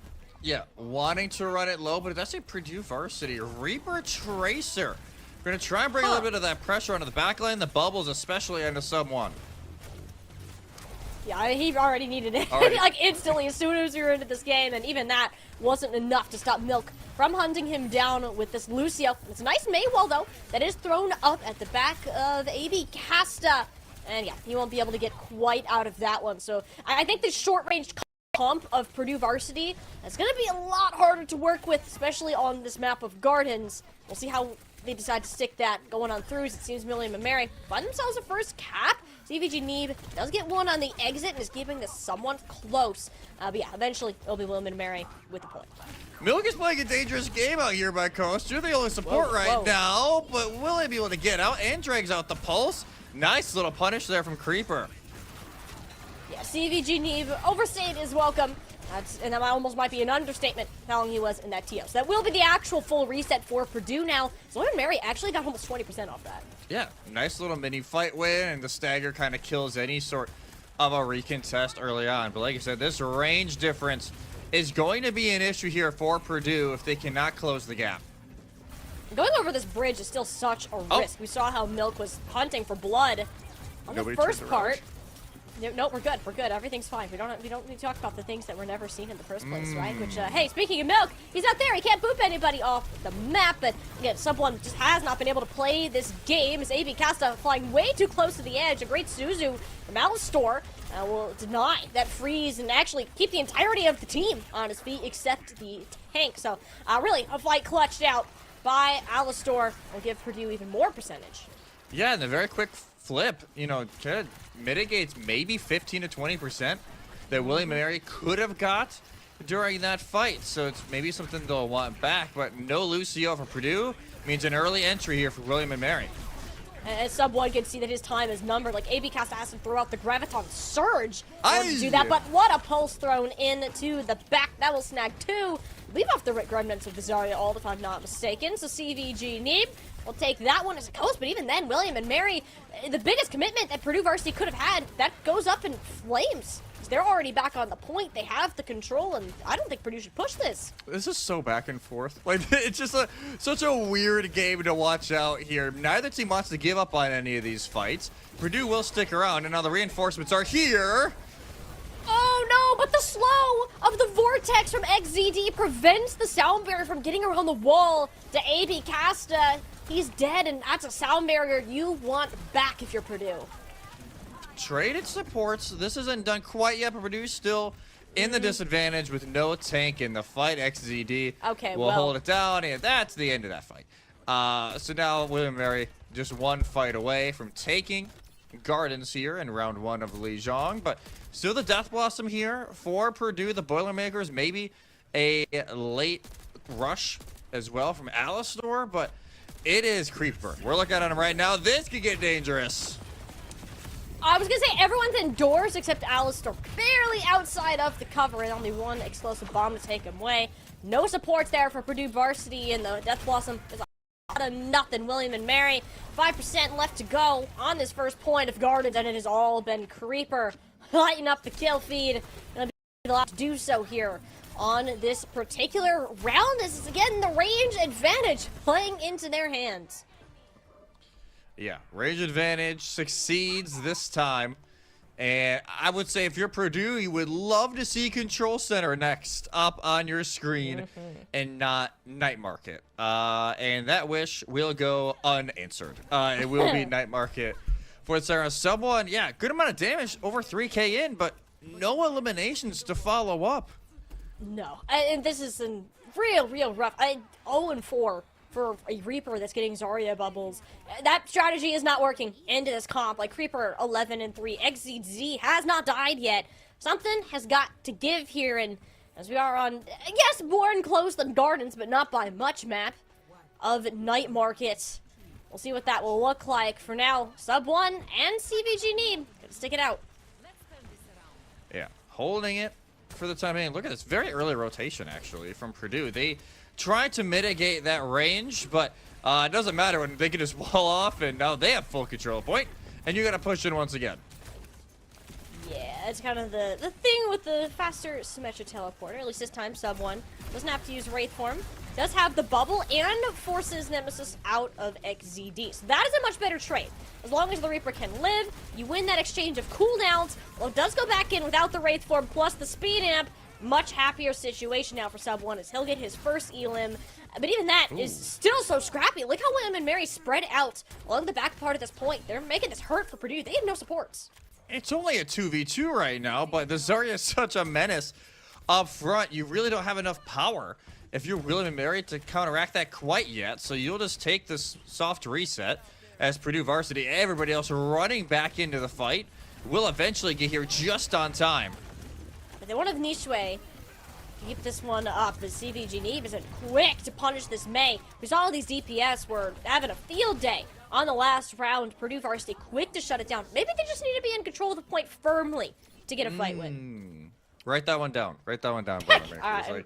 Cap first and just smooth sailing the rest of the way, but obviously not done by any stretch. Just the pulse in the hand of CVG going into this one. Nisway, these walls have been great, but they can't counteract that. And he's getting so much value out of these pulse bombs. He got the double last time, throws that out into milk, and might even be able to build another for AB Costa. Gets up to the Graviton Surge, and it seems CVG is doing so much for this team. There's no Tracer to match. There's no one on William & Mary who really wants to go against a flanker anyways, and Purdue exploiting that. It's like Mascot can send some kunais that way, hope for a lucky dink, but that's really all you can do already. Ice block forced out from Nisway. We like the Blizzard, though, if he can get out of this situation, which CVG need wants to at least make it a painful exit. Sunni Rush is exchanged closer to the objective, and there's that Blizzard we were talking about, but it's nowhere to be seen. Alistar comes up with 2 kunais, just throw down the main choke. Everyone on William & Mary lined up perfectly for the knives to land, and Jesse, that's just a full sweep. There's no way William & Mary get a good touch. XED, yeah, you're on the wrecking ball, but you can't get across for the next couple of seconds. Maybe you can get there. Will the Lucio be there to deny, though, is the question. Astronaut, make sure Purdue get round 2 to sweep. That's one way to turn around a map. My goodness, 100-0 from Purdue, and just like we were saying, maybe not the sub-map they were hoping to see with this kind of style actually works out perfectly. And now Purdue in the driver's seat, going into control center. William & Mary, yes, the May is going to be better here from Nisway, but you wonder what Creeper may change it up to. Looks like the sim to maybe a Tracer swap after the TP out of spawn. I wouldn't hate that. I think you need to put some sort of reins in onto CVG Neeb. But also, just some sort of check. Something like that. And same goes to sub 1, but that's more of a frontline issue that the May would deal with. He is now 8-6 after coming into round 2, 0-0-4. So, much more value to be shown for the Reapers. It will still be the Emray. Yeah, Emray will remain here for Creeper, and actually just trying to hold over by a server, but yeah, CVG is not going to let that up easy. No, this guy's like, all right, you're going to let me do whatever I want? Bet. It has been a fly on the wall. There's everywhere for this team in Purdue. There's so much value, even if he's not the one in the kill feed all the time, as William & Mary need to look for a play with Nisway's Maywall, but it won't come in before they get these trades out. With how much space that sub 1 bought, it's easy for CVG Neeb to go in while the attention isn't on him for the turnaround. So Purdue Varsity, they'll give up a couple % points, but eventually we'll regain control. Yeah, not a whole lot. Purdue swap it around pretty early, and I will say I got to give credit to AB Caster right now, because a lot of these bubbles are either saving their backline or allowing someone and CVG to get into a lot of these positions. It's a very selfless game. They're playing with the Zarya right now, but it's working. Ooh. I do have a swap now for William & Mary, but won't really matter if you're down the May and the Pulse Bomb lands. That time it didn't have a Suzu that was there for Milk, who took a chunk of damage, even if the Pulse Bomb was on XZD. William & Mary, just kind of struggling with this swing of momentum that Purdue have had. Getting Icicle to Astronaut's face, though, should help them out on a push, but with Alistar falling too, it's so strange to see Purdue varsity supports fall first almost every time. Yeah, it's pretty consistent, and I think part of it is the Astro and Alistar are both very aggressive in their positioning. It doesn't always show in the kill feed because, you know, we've seen a lot of this man right here as CVG pop it off, but it has been pretty consistent. But now already Nisway has the Blizz, but I don't know if they'll there it is. pull it yet. There we go. In response to the Graviton Surge, AB Casa has one to get out, but without sub 1, you don't have the damage anywhere. To actually get the value, XCD is like, all right, bet they are going to pop out the Annihilation, run it down onto the remnants of the Zarya, and that fight went up in flames for Purdue Varsity despite the commitment they had. Yes, they have both DPS ults and sound barriers still, but yeah, still a decent commitment you give up to your best ults in the grab and the Kitsune Rush during that fight. And the sole ultimate remaining here for William & Mary is the perfect answer to this Blossom. Yeah, not really what you want to see if you're sub 1, who we're back to Reaper struggle territory here on Control Center, which is not what you would think knowing the map, but I think it is for AB Cast that has to use these bubbles a little more selfishly on the back, and yeah, there we go, as you predicted. Sound barriers exchanged in response to that, but so many shiny buttons pressed, and the only one I see is that Pulse Bomb on Creeper denies the Deadeye. We'll give Purdue Varsity a bit of light at the end of the tunnel there after an unexpected Death Blossom. Yeah, just a slight one there from Sub-1. More just kind of deletes that overhealth rather than getting any eliminations, but it still works out regardless. Whoa, Bubble whoa, whoa, on whoa. CVG, like, hey, why not, man? Go at it. See what you can get. I'm starting to see why AB Cast is so charged all the time. With that, Yeah. between these two DPS, you will get a lot, or even an Astronaut in that case, which honestly, I bet he wishes he could have put that on himself. That was a great May wall from NECC. I'll just give William and Mary back to the point completely in the neutral. Yeah, no, William and Mary one fight away from stealing this after felt like the momentum was fully in Purdue's favor entering this map, and they're going to try and play early from it. Yeah, they're going to hold up this choke. It is Final Fight territory. Someone from Purdue Varsity will have to break through, which a Bubbled Reaper certainly scares them off. It is Graviton Surge Pulse Bomb combo, though, that you're really looking out for. If you are Purdue, Protection Sue's the only thing that can happen, but no! Oh, okay, no, I thought it ate the shield. It does end up falling on in. Doesn't even need the pulse. That grabs 4 people in the back, and CVG Neeb picking up almost every elimination off of it. So Purdue will keep it going to one more. Yeah, I thought that hit the shield. I will lie, it must Me have too. just went over it. But it works out for Purdue, and now still Kitsune Rush in hand. Pulse here is going to try and at least pull out an early Suzu. Alistar does pop out the Kitsune Rush, but the Suzu just a little too early out of Mascot. He had the right idea, but that split second will cost them. William and Mary will have a touch next ZD, which granted they do have an Annihilation. It's just not going to win you a 1v5 other than buy you a couple of extra seconds in Sub-1, itching to pull out this Death Blossom. Maybe not there though, the boot from Milk denying the space a little bit. Sound barrier is down. The numbers, though, have diminished too much for William and Mary. To bring this one back, it'll be Purdue Varsity and a nail-biter of a control center to take away map number 1. Looked a little bit dicey there for a while, but the Boilermakers hold on during their map pick, and they will take map 1 in this series. But this one, again, a little bit of back and forth.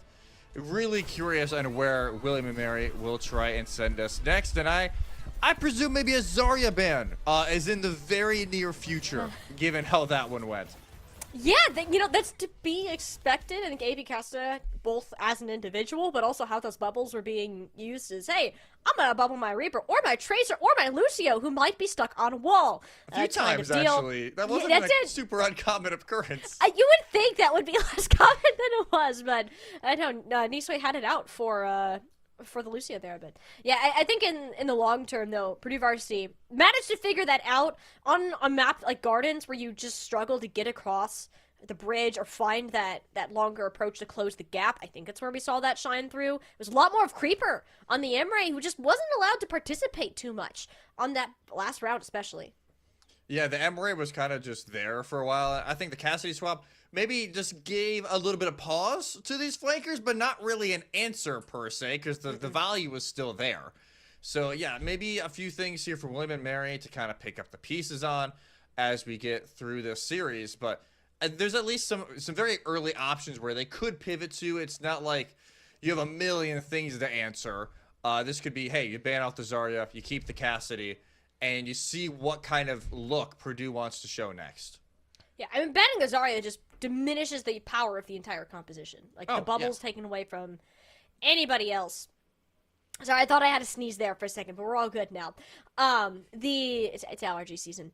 But when we look ahead towards these... That's what I'm saying. These next couple maps, though, I think are going to be a bit more telling. Is it also... I don't think we're going to see May on a lot of these maps. If you do not have a direct flanker answer to this CPG Neeb, I'm going to be very, very concerned for how the rest of this series does go. But it is very likely that your main Tracer is currently playing that May. So we'll be on to NECC to see what else he has in store for them. But we'll also just be up to the map pick to determine that, as this one was Purdue's, since they are the higher seed coming in. Yeah, it's a fun fact. Like, you and I have cast a NECC. It's been a little bit. Yeah. but 3 years ago in a different league. Which, yeah, it was way longer ago. This William Mary seemed like a different generation. Nisway's the only one remaining from that roster. It's a little wild to see, but hey, his May was disgusting back then. Yeah.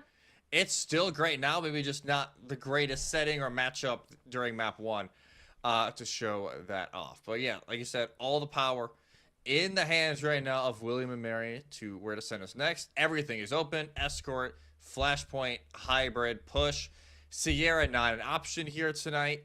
But yeah, obviously a lot of places we could go during this next one. And it's going to be Atlas, the newest Flashpoint for map 2.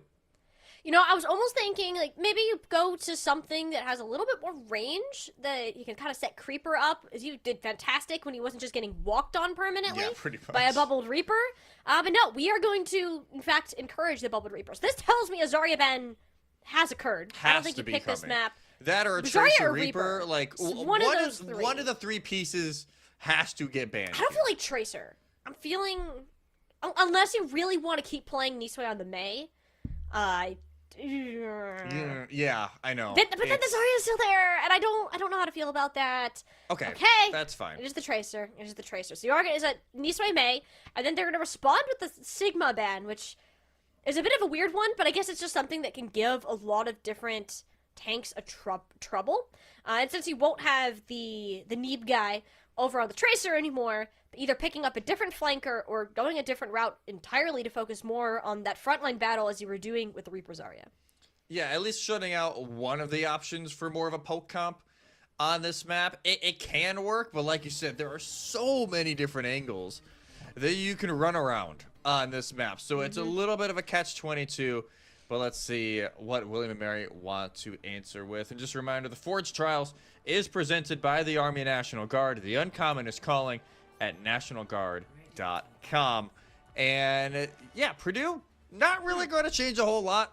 Obviously, CVG needs to swap out to something else, and it will at least give a little bit of range here with the Soj. Yeah, I think that will be a better. I'm assuming we'll see Creeper swap over to something more range, especially if Nisway is going to stick onto the Bastion. But yeah, this makes sense, I think, for Purdue with what they want, either having CVG Neebs head up more on sort of an off angle, while keeping with this Reaper who's recently buffed. But no, William and Mary, they're going to run it back, as they did for round number 1 here, and just hope the Tracer ban on Neeb is enough to slow him down. I think it's a puzzle, a piece of the puzzle. I don't know if it's the entire puzzle to counter this out, but it definitely could work. It's A, B, yeah. Both bubbles already used. But it is also Maywall that goes out, so eventually it does catch sub 1 since he had to use the Wraith form to get away earlier, from what I could tell. As both DPS down, and I think this is where the one objective in this map, where William and Mary are going to thrive, you wouldn't ring around the rosy 9 times out of 10 with this Ramatra speed. Yeah, the ram speed, and you kind of stare it down. There's only so much you can do. ABC Casta stuck another great wall. Someone's like, not again, not Help again. me. Yeah, 2 for 2 on these Maywalls onto sub 1. Nisway has it out for him today. You can tell that the comment is supposed to be help me, break wall, somebody, help me. Okay, hey, he got his revenge. It's good now. Okay. Nisway's May finally gone, which is a sigh of relief for, I think, both AB Casa and sub 1. Purdue will make their way over to the point, as William and Mary won't really have a good reason to contest for the time being. No, yeah, sub 1 is just kind of teasing around, but it's actually CVG on the off angle, finds the opposing hit scan, and that'll force the full retreat from William and Mary. They want their Emre going into this next fight, especially when they have the Kitsune Rush ready to go. Yeah, Kitsune Rush, very scary, and someone almost finds himself on the wrong side of a wall. The Graviton Surge, perfectly placed, a common strategy nowadays. Plop it into the middle of the Kitsune Rush, and there's not anything that Mascot could have done differently. Team wipe for Purdue. And it helps when you have a Kitsune Rush of your own to kind of deal that damage even faster. But yeah, that's a massive shutdown onto the Mascot Kitsune Rush. And yes, you got pretty much everything else coming up.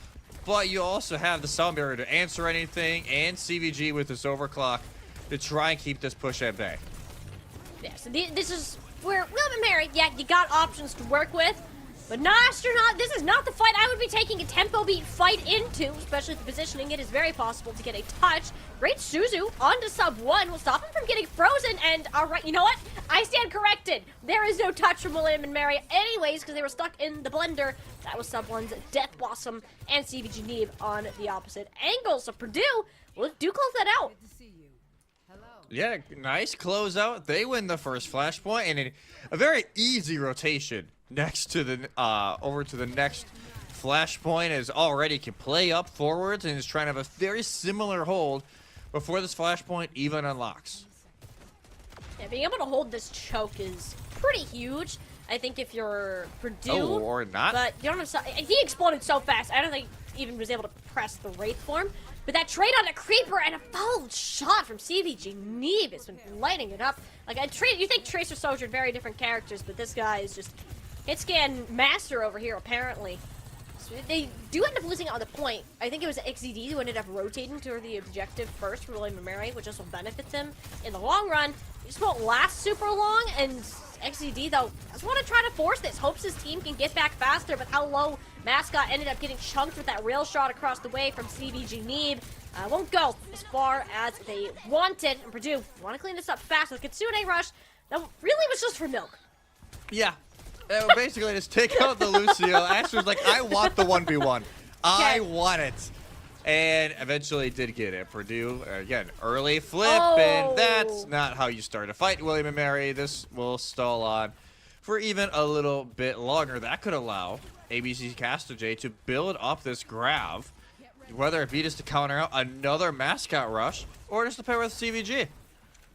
Oh yeah, so many choices. I like the counter out Kitsune Rush, especially since you used yours to win a Lucio 1v1 in the previous fight. Hey, that sounds whatever great. you need Don't to let do to them win the use mental theirs. game. Yeah, definitely. I'm sure Milk will remember that.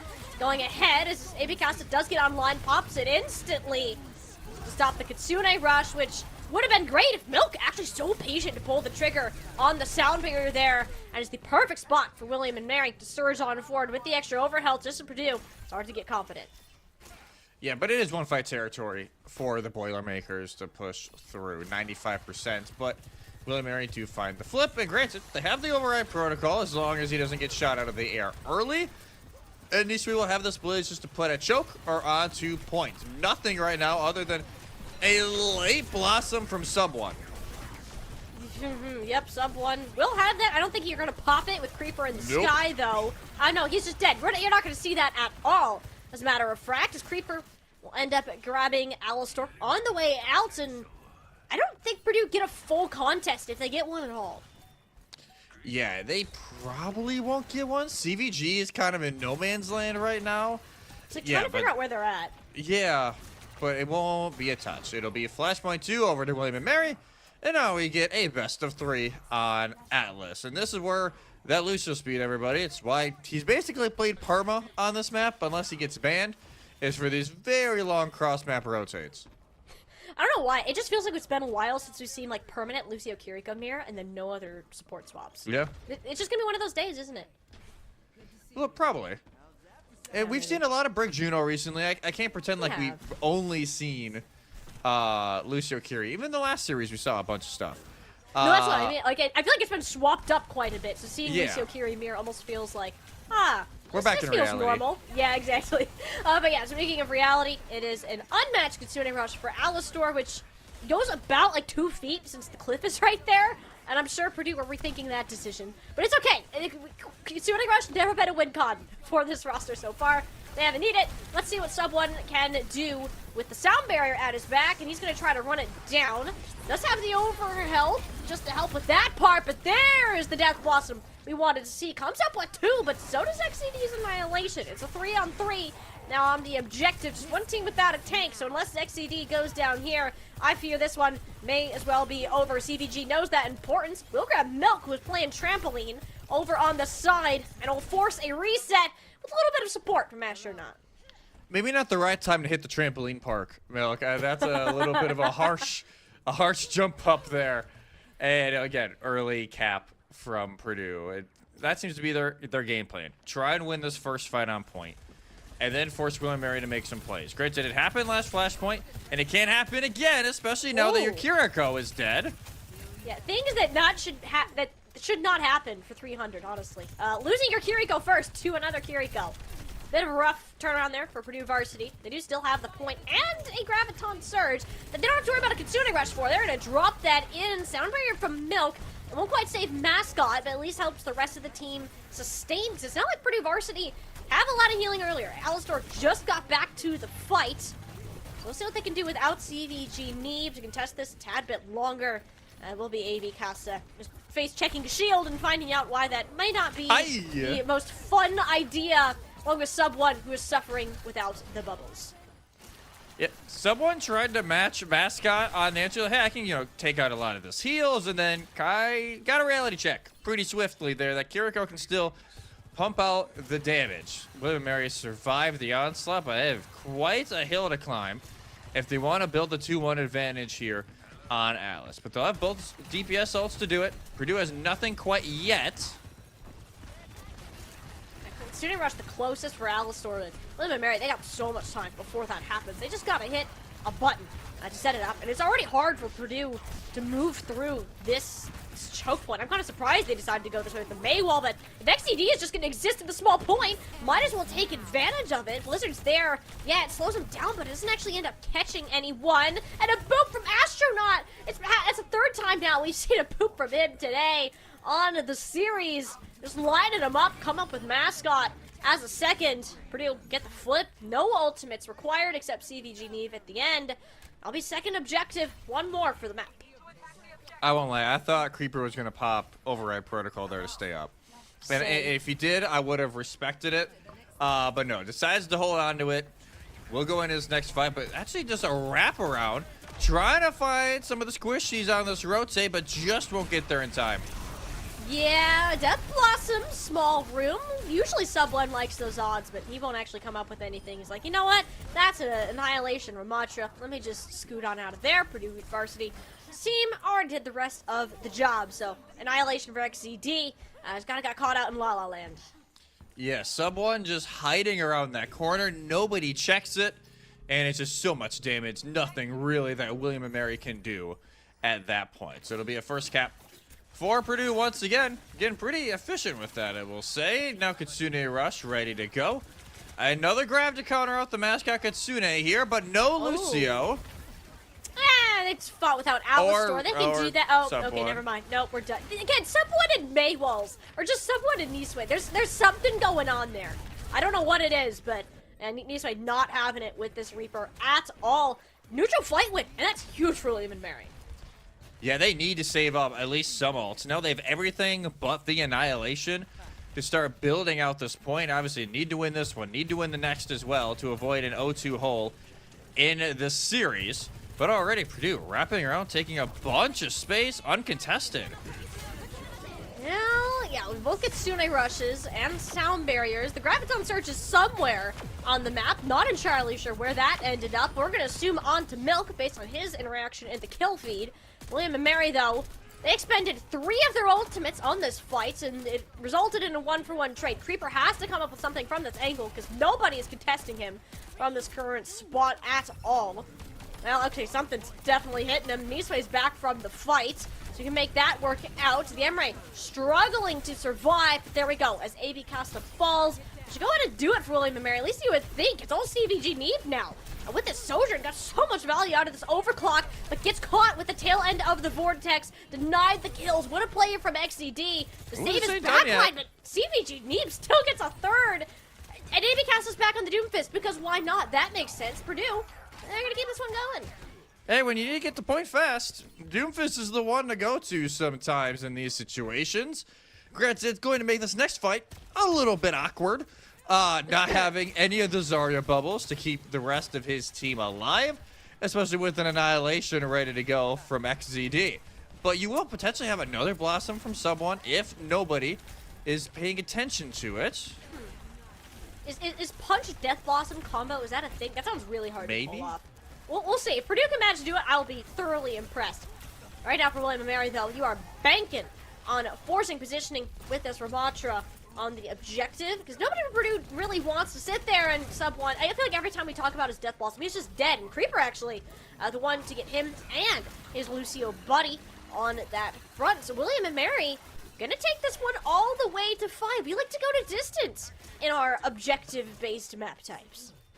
Yeah, map 1 goes all the way. This one goes all the way too. AB Casta will make the swap back over to the Zarya. The Doomfish, not great. In a normal setting, just great to get back into the fray. Someone, just because of how early that elimination was, doesn't pop the Death Blossom, but we'll have it for another one. Can Purdue cap first once again? Oh, that's not who that bubble is going to. Yeah, nope, not intentional, but yeah, someone else needs it desperately. As someone says, I need help, cries out, pulls the Death Blossom as a get away from me button, but that was not enough. Doesn't CVG Neeb up for a free angle, and still come up with both supports. I don't know how this guy keeps working as much magic as he has. Does have the overclock, but it will not be necessary. David Casta still on his feet and plenty of HP to chunk through. The first cap for Purdue. I respect someone for trying that, but I don't see it going any other way than how it went. And yeah, XCD tries to pull the Annihilation to finish off the fight, but they just cannot find the kills. And Purdue basically perfect on these first fights, but it's been the second fight that a lot of the time, William and Mary, after a lot of resources go out, they find the flip, and it's usually a kill on the sub 1 or Astro to start. Not this time, though. Not it's this actually time, yeah. Alistor who will come up with the first pick. Purdue Sports, very aggressive. And now they're positioned typically, but in this case, it worked out because at least the entire team is up there with them. Yeah, whole squad rolling up. The benefit here for William and Mary, still got 2 DPS ults and maybe a tempo beat to go into this, but the worry is, do you pop everything? Because at this point, you gotta win probably 3 fights in a row to win it. Well, they gotta get at least one. Or not that. Dead? You kind of have to at this point. Milk's like, okay, we're going in. We need to find a way to survive. And hey, that helped with sub 1 who just was out of reactions for it. But Graviton Surge, CVG Neeb still in the back line. William and Mary, they're down on numbers, or actually they're about even in numbers. This Creeper should be getting back from the spawn momentarily, and it is a tank that you have to work with. It's more CVG Neeb that you're worried about. If this guy does not get shut down soon, you're scared. Alistar is still on the flank somehow. Takes out his Kiriko counterpart, but these staggers will favor William and Mary as Purdue stumble back into this point and realize, you know what, maybe we shouldn't be here. Yeah, maybe it's not worth it quite yet. You don't want to give William and Mary a completely free fight. So Purdue resets. We'll have both support ults and maybe another Annihilation to go. And because of all the chaos, William and Mary did use everything, but the rush is almost back here, Molly, which will give them a lifeline. I mean, it's the first time Mascot can use this ult and they won't get stuck in a Graviton Surge. That's crazy. That's crazy. William and Mary could not have had that come up at a better time. Will be matched up with Alistar, though. There's a 1-for-1. XCD falls just short of the Annihilation. That one's gonna hurt as these kills roll on through. Of all the players you had to have get burned through, as the last one you wanted to see. If you're William and Mary, they've been close twice, Jesse, but they fall short at the final round. Purdue Varsity gonna go up to 2-0. Yeah, Purdue 1 map away from that upper, and that grand final, I should say. William and Mary eyeing a lower bracket game currently, but still has some fight left in them. These maps have been close so far, but something has to change, and now the Tracer from CVG is going to be back into the fray, and that, to me, is maybe the most worrying thing. You ban out one of the best elements of this roster, and you cannot convert the map. And even though, yes, maybe a Zarya ban is indeed on the horizon soon, that's Tracer returning to the fray spells a lot of trouble here if there is not an answer found fast. No, I can understand wanting to keep Nisway on the net. He's doing great. I think it's big part of the reason why just sub 1 has not been allowed to play the game for most of the time that we've been watching him.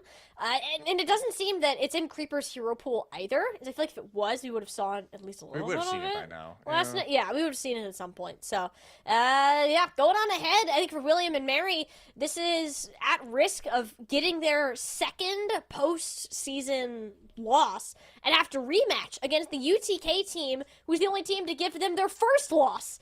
back in the grand finals for the East Division 2 conference, which is would be a crazy thing to think about, and a full kind of here we go again moment for this roster. And actually, I'm looking at it right now. It would be the winner of UTK, and then there is another game going on, so the UTK plays the winner of. That's, I think, Charlotte and New Haven. But I won't lie. If I had to pick, I'm picking UTK to come out of Yeah, that I game. think UTK wins that still. So, we'll be to say theoretically UTK, but actually, Charlotte did sweep UTK in the first round. So maybe... Okay. Maybe it doesn't line up necessarily the way we thought it should. Well, that would still be scarier. You have to play a team that swept the only team that beat you. That might be worse. That might be worse. Yeah, it's okay. We'll touch on that when we get there. But for now, we're gonna give our teams a little more time to figure out what will be going forwards for the rest of this series. As Will and Mary's Matt Pick and Ben will come back, check in on them after the short break. Forge Trials is presented by the Army National Guard.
Nothing cuts quite like a memory, especially one that you're trying to forget. But I can't find the energy to rewind and reset.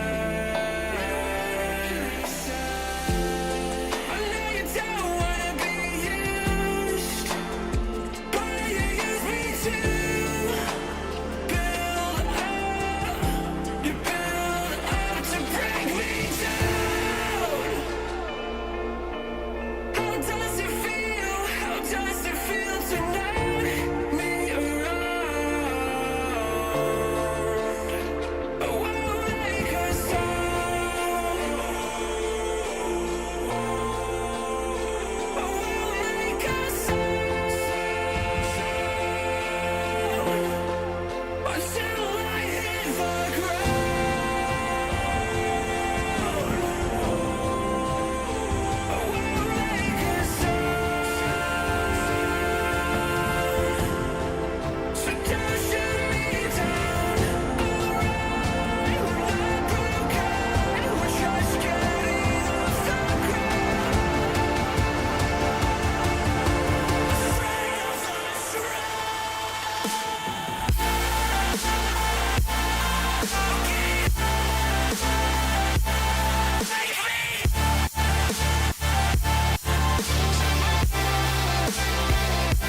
bravery. 'Cause I know I fear the end. One day we'll see a victory. Carry on until the sun will shine.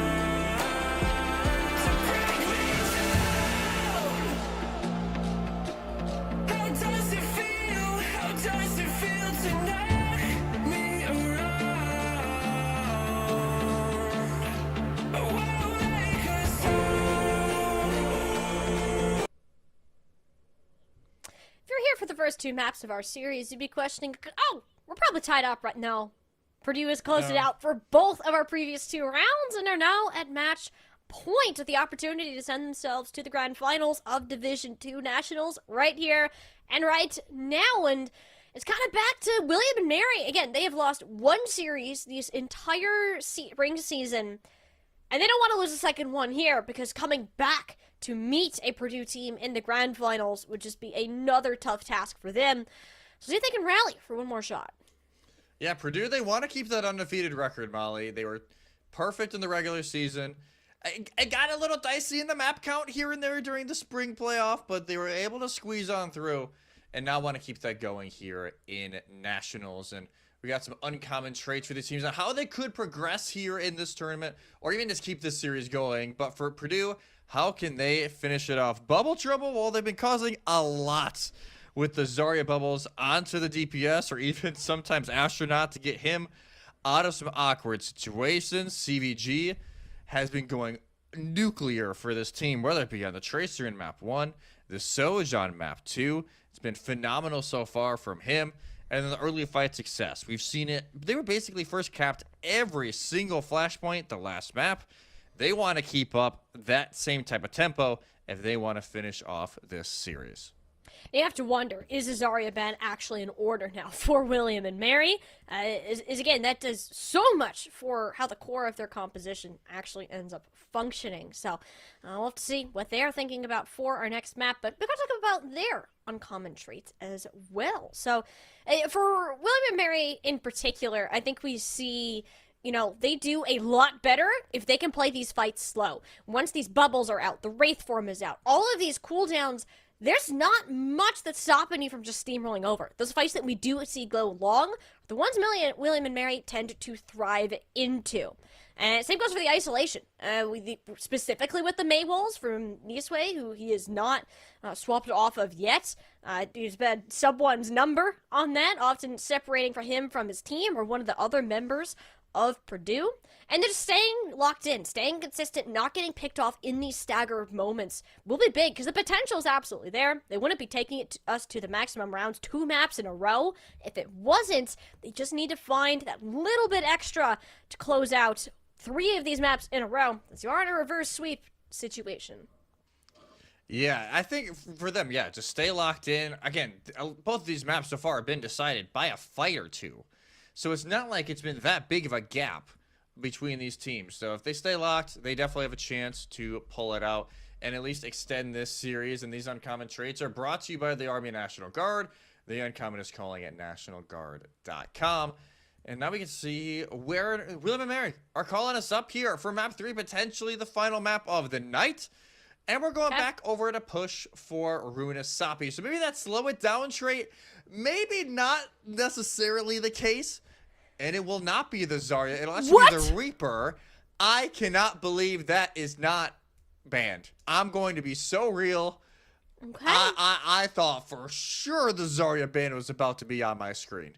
Yeah, and I mean, no disrespect to Sub-1 when I say this. He has been on the losing end of these Maywall trades every single time. I feel like if you were dealing with somebody efficiently with the Maywalls, it was this guy right here. So yeah, it will end up forcing a swap, but again, the Zarya, the core presence for this team. So I guess they don't see it as one of the main issues. The Reaper, I think, is causing XZD some grief, at least slowing them down when they want to make these faster pushes. But at least Purdue Varsity, lots of options, and that is certainly one of them if we are going to get Cat Bastion as the result of a Reaper ban. I have been waiting for this all day. Huh. Like, I have been. We saw it a little bit last weekend at the official collegiate championships. I've been wanting this so bad. Here we go, sub one. Hey, they took away your character, man. All right. Show them what's up. I mean, I'm not gonna lie. I did play a 2-hour scrim block of this yesterday as the Bastion. It was really fun. It is fun for everybody except the other team that is against it if you're not mirroring it. Because there's just so few ways that you could deal with it. Unless you're waiting out cooldowns, your positioning is perfect. There's a lot of creeper, I guess, to kind of push it down. Enemies Nisue no longer can do much to sub one, which I'm sure he is thrilled about, being towed around by Astronaut. But here's that first rendition of the Bastion for him as Milk found out what's going on the hard way around. The Ramatra from XZD not faring all that much better as he's running straight, or they're running straight into the back line, anteed up by Alistar. Does end up actually getting AB Casta, which is a lot more than I think should have been possible. You just don't have anything to do with this Bastion. It's on sub one to trade this out as much as he can before XZD has Nemesis form up and they decide to walk back forwards, but it'll just be more of a, hey, get away from me, I need to block and try to stay alive, but that health bar still doesn't look so happy when you're face taking a Bastion. No, not very much. If you're William and Mary, you just want to try and take the 3v5, right? Ignore the Bastion angles as much as you can, and just run on to the rest of the team, but that's not very easy. Which, hey, this is the other thing. It's miserable if you're not mirroring it, so Creeper and Milk did attempt to do it, but they didn't win the 2v2 or the 3v3, which is a little rough. I think William and Mary just weren't ready. It didn't seem Creeper was attached to Milk in time. No. And now XGD, do we see a swap? Yeah. Oh, that? Yeah, I like that. It's a little bit better than the Ramatra. Granted, with no Diva, you can see why that Diva ban went into effect. It allows that DM to not be a worry here for sub one. But the Maga can actually be a pretty decent asset on burning down, whether it be the Bastion or the Jetpack Cat into the skies. Is now you have another real threat onto sub one. Whether that will actually be valuable or not, we will find out. As sub one goes in at a very lackluster time, uses the ultimate just to get the extra overhealth and live, which is a smart position. But all Creeper does is turn right back around and say, hey, I'm going to take out Astronaut, drop sub one like an anvil into the rest of the team, and he's dealt with. So, not the approach Purdue Varsity. We're going for it. William and Mary were ready for it. They're not giving up on it. CVGD, we didn't even touch on this. We were so tracked by flying robots. Back on the Tracer with a nano boost and is putting in the work. XCD barely has any health remaining. They're managing to sprint out, but at the cost of Purdue, getting the forward spawns, maybe not. They don't get the extra 2 meters. Wow.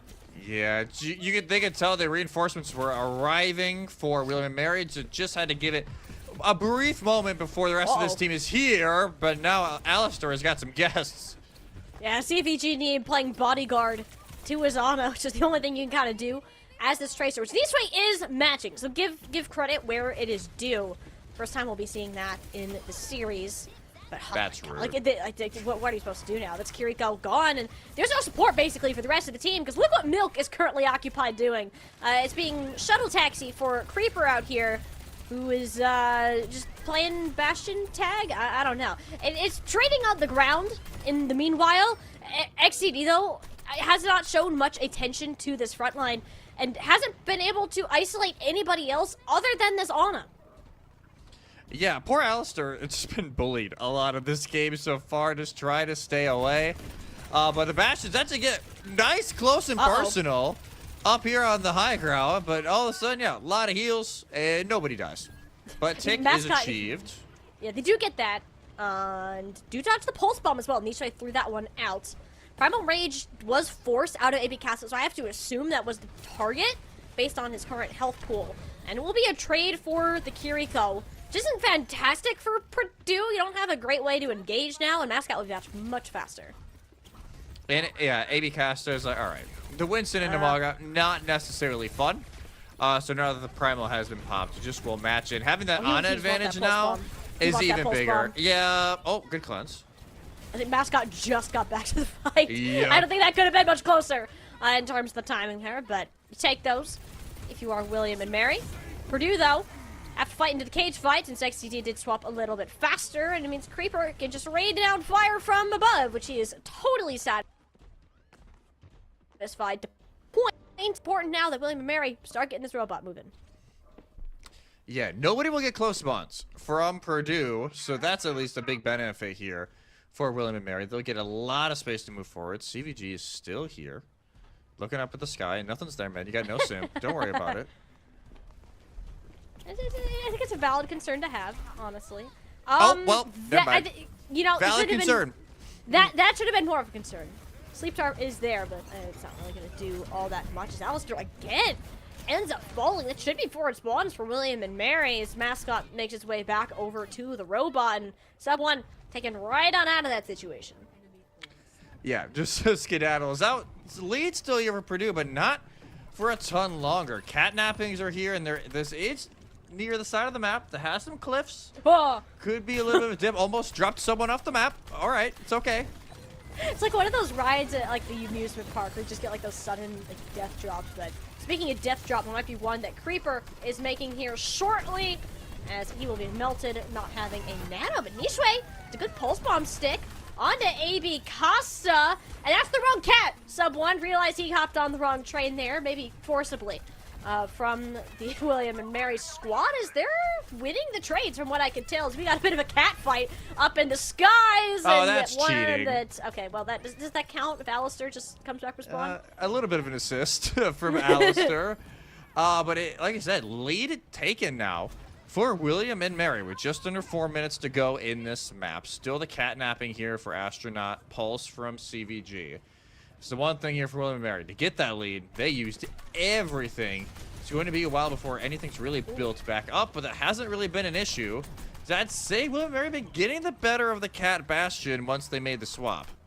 And you'll notice too that Creeper's actually put more focus onto hitting Astronaut than Sub 1, where it's been vice versa for Purdue, and it seems that there's been a lot of merit to that and how those 1v or 2v2s are occurring in the sky.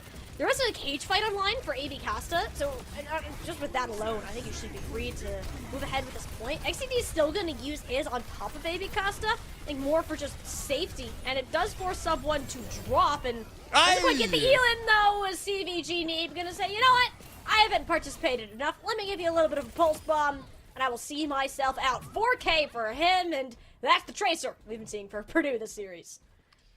Yeah, the cage fight from AB Casta is like, all right, your supports, if they want in on this, they want to heal you, they have to play in the cage as well. They can't just sit near, away from choke and play it out that way. But still some fights needed here for Purdue if they want to build back up that lead. But the Nano destined to go back on a Sub 1, but no cat now to usher him around. Yeah, we talked about the difference in focus fire there between the two Bastions and Cat players. It does leave them with one part of the duo apiece, as Milk does get a successful drop, just cannot escape the clutches of CVG Neeb, who's realizing I'm slightly more contested this map than I was in the previous ones. Still won't stop him, though. Coming up with a nice little two-piece, and Purdue will get close to the lead. But it will be far spawn still for members of Purdue, so maybe not the lead initially because the spawn advantage so massively in favor of William and Mary, but Creeper's got to be careful here. Yeah, realizing that Bastion doesn't actually win that matchup if Cardiac Overdrive is popped. It's a good amount of time bought for AB Casta. It means he will be able to take the fight mid. Yeah, at least spawns are active, so that isn't going to be much of a concern. That Kitsune Rush here from Mascot could be a worry, though. XDD would win that mirror. We'll have that to worry about. As the Bastion ults out a Creeper for now, which he'll barely hang on to life as he's attempted to be taxied out, but the headshot perk from Alistair is going to be enough to do him in. Sleep Dart onto XCD, followed by the Ana nade. Having Alistair on this on, as much of a beating as he's taken, has been such an asset to Purdue, winning this ground and aerial fights happening simultaneously. I'll be the lead over to them. Yeah, it's a little bit more swift heals from Alistair on the Ana compared to the Kiriko. And yes, those Bionades, there's only so many Suzu's Mascot's going to be able to hit. Eventually that value is going to come through. Now Artillery Strike with the cage fight could get messy here for William and Mary. Yeah, we have 8 check marks about to be up here. Between both teams will be the Nano first on a Sub 1, and there's just nothing that Milk can do to put Creeper down in a safe spot, but it does mean that Casta is caught off from the rest of the team. It's on Sub 1 to really clutch this one up. He just won't have the taxi to do it. Milk taking to the skies, helping to fight this one out alongside Mishway. I think it's just CVG Neeb that's chilling on this objective, which he could pulse bomb it. Does end up popping it. Mascot just got back to the fight, and he dodges the catnapping and keeps his life. What can't this guy do? He is nuts. Like, that is highway robbery. Only 7 seconds remaining here. William and Mary need probably 3 fights in a row to go their way. And they're still just trying to pick up the pieces of the last engagement. Only their artillery strike coming late. They need Creeper here to go big in the skies. Yeah, and Creeper just has had the lower hand when it's come to these Bastion forms, hoping now to be the time to change it. Just again, the focus fire, going to different locations. There we go. Creeper does win that battle, uses the ult more so as an I need to live button, and couldn't have come in at a better time. Huge win in the sky for Reaper. It sets ZD up perfectly to clean up this ground fight and give William and Mary another chance. Everybody but Astronaut will get far spawn as well, so it will not be a swift fight. Advanced ones will be recharged here for William and Mary as some of these ults truly start to build back up. There is the snowball potential here, Molly. There's at least one more fight, maybe a late recontest here from Purdue, but the ult economy is in favor of William and Mary. A catnapper would go real hard if Milk can Yeah. find the time to land it. I just don't really know if you can get off point or afford to take that much of a detour at this time, but hey, you don't have a Bastion to carry around anymore. Oh my goodness, okay, someone's fine. I kind of freaked out, thought that was a cliff. It's not a cliff, but it seems that Milk attempted to take somebody towards one. That catnapper went wide, and XZD has yet another cage fight online. It will be matched, a sub 1 ult just to stay alive, but it also works to support AV Gasta in the fight. It's come down to one battle every single map, and it appears this one is no different. But Purdue are 3 for 3 in final battles. That means they are a shoo-in for the grands of Division 2 Nationals. They booked their ticket to the title game here in Division 2. William and Mary will await the winner of the lower bracket semifinal, which will be played tomorrow. And honestly, this is one that you change maybe a few fights in this series, and it could be a William and Mary 3-0. Like, that was just how it went, but a lot of those clutch plays were from that man right there. CVG really popped on the Tracer. Yes, the Cat Bastion, it's been a debate a lot, honestly. Do you shoot the Cat? Do you shoot the Bastion? It's a little bit easier to hit the Bastion than it is the Cat and Jetpack Cat, just because a lot easier. Moves slower, bigger hitbox. We saw there, it just worked out a little bit better there for the Boilermakers. But if this is a rematch next week in that D2 final, again, that could go 6 maps. Like, that could even go further into that, because that was really how close these maps were. It was just Purdue were able to hold it out in these final fights, and they were able to steal this one away. This series was the definition of so close but so far for William and Mary. And I think seeing the 3-0, you're like, that's a 3-0? Genuinely, Really? I think this series sets the record for me for the closest 3-0 I've ever seen. I don't think it could have gotten like fewer fights between these two teams as it had. So a rematch between these two would be fantastic, but William and Mary's path to get there is going to be difficult. Yeah, obviously we don't know the result yet of Charlotte against New Haven. I don't believe William and Mary have played New Haven as of late. They swept Charlotte to make this final, but like you said, they lost to UTK in the spring playoffs. So mixed results against the possible teams here they could play in that lower final, but that'll get played next Thursday. And then obviously the day after will be the grand final in D2. But yeah, I think Purdue, they have a lot of time now to sit back, keep just kind of ironing out what they want to do, but they'll have maybe even some VODs if these teams stream their games to go look at. But they're in the driver's seat now. We'll have that upper bracket advantage here in the Grands. Yeah, they'll have the map pick, the ban, whatever you can ask for, and just the time to chillax, I think, is also important, especially this time of year. It can be crazy for all of our competing students, but that's going to go ahead and do it for our broadcast on the week. We have Division 2 and below Nationals continuing live throughout the entirety of next week. So again, make sure you are following the NECC channels for that. And also, one more shout out, because the Forge Trials are sponsored or presented by the Army National Guard, and the Uncommon is calling at nationalguard.com. It's fantastic to have a partner like them. And yeah, it's been a great Nationals event so far, seeing these teams come across from all over North America and to be able to compete to this degree. It's been pretty darn cool. we're going to say see you next time, at least see you on Monday for more of our esports titles. Stay tuned. There's so much more action for the collegiate esports spring season. Forge Trials is presented by the Army National Guard.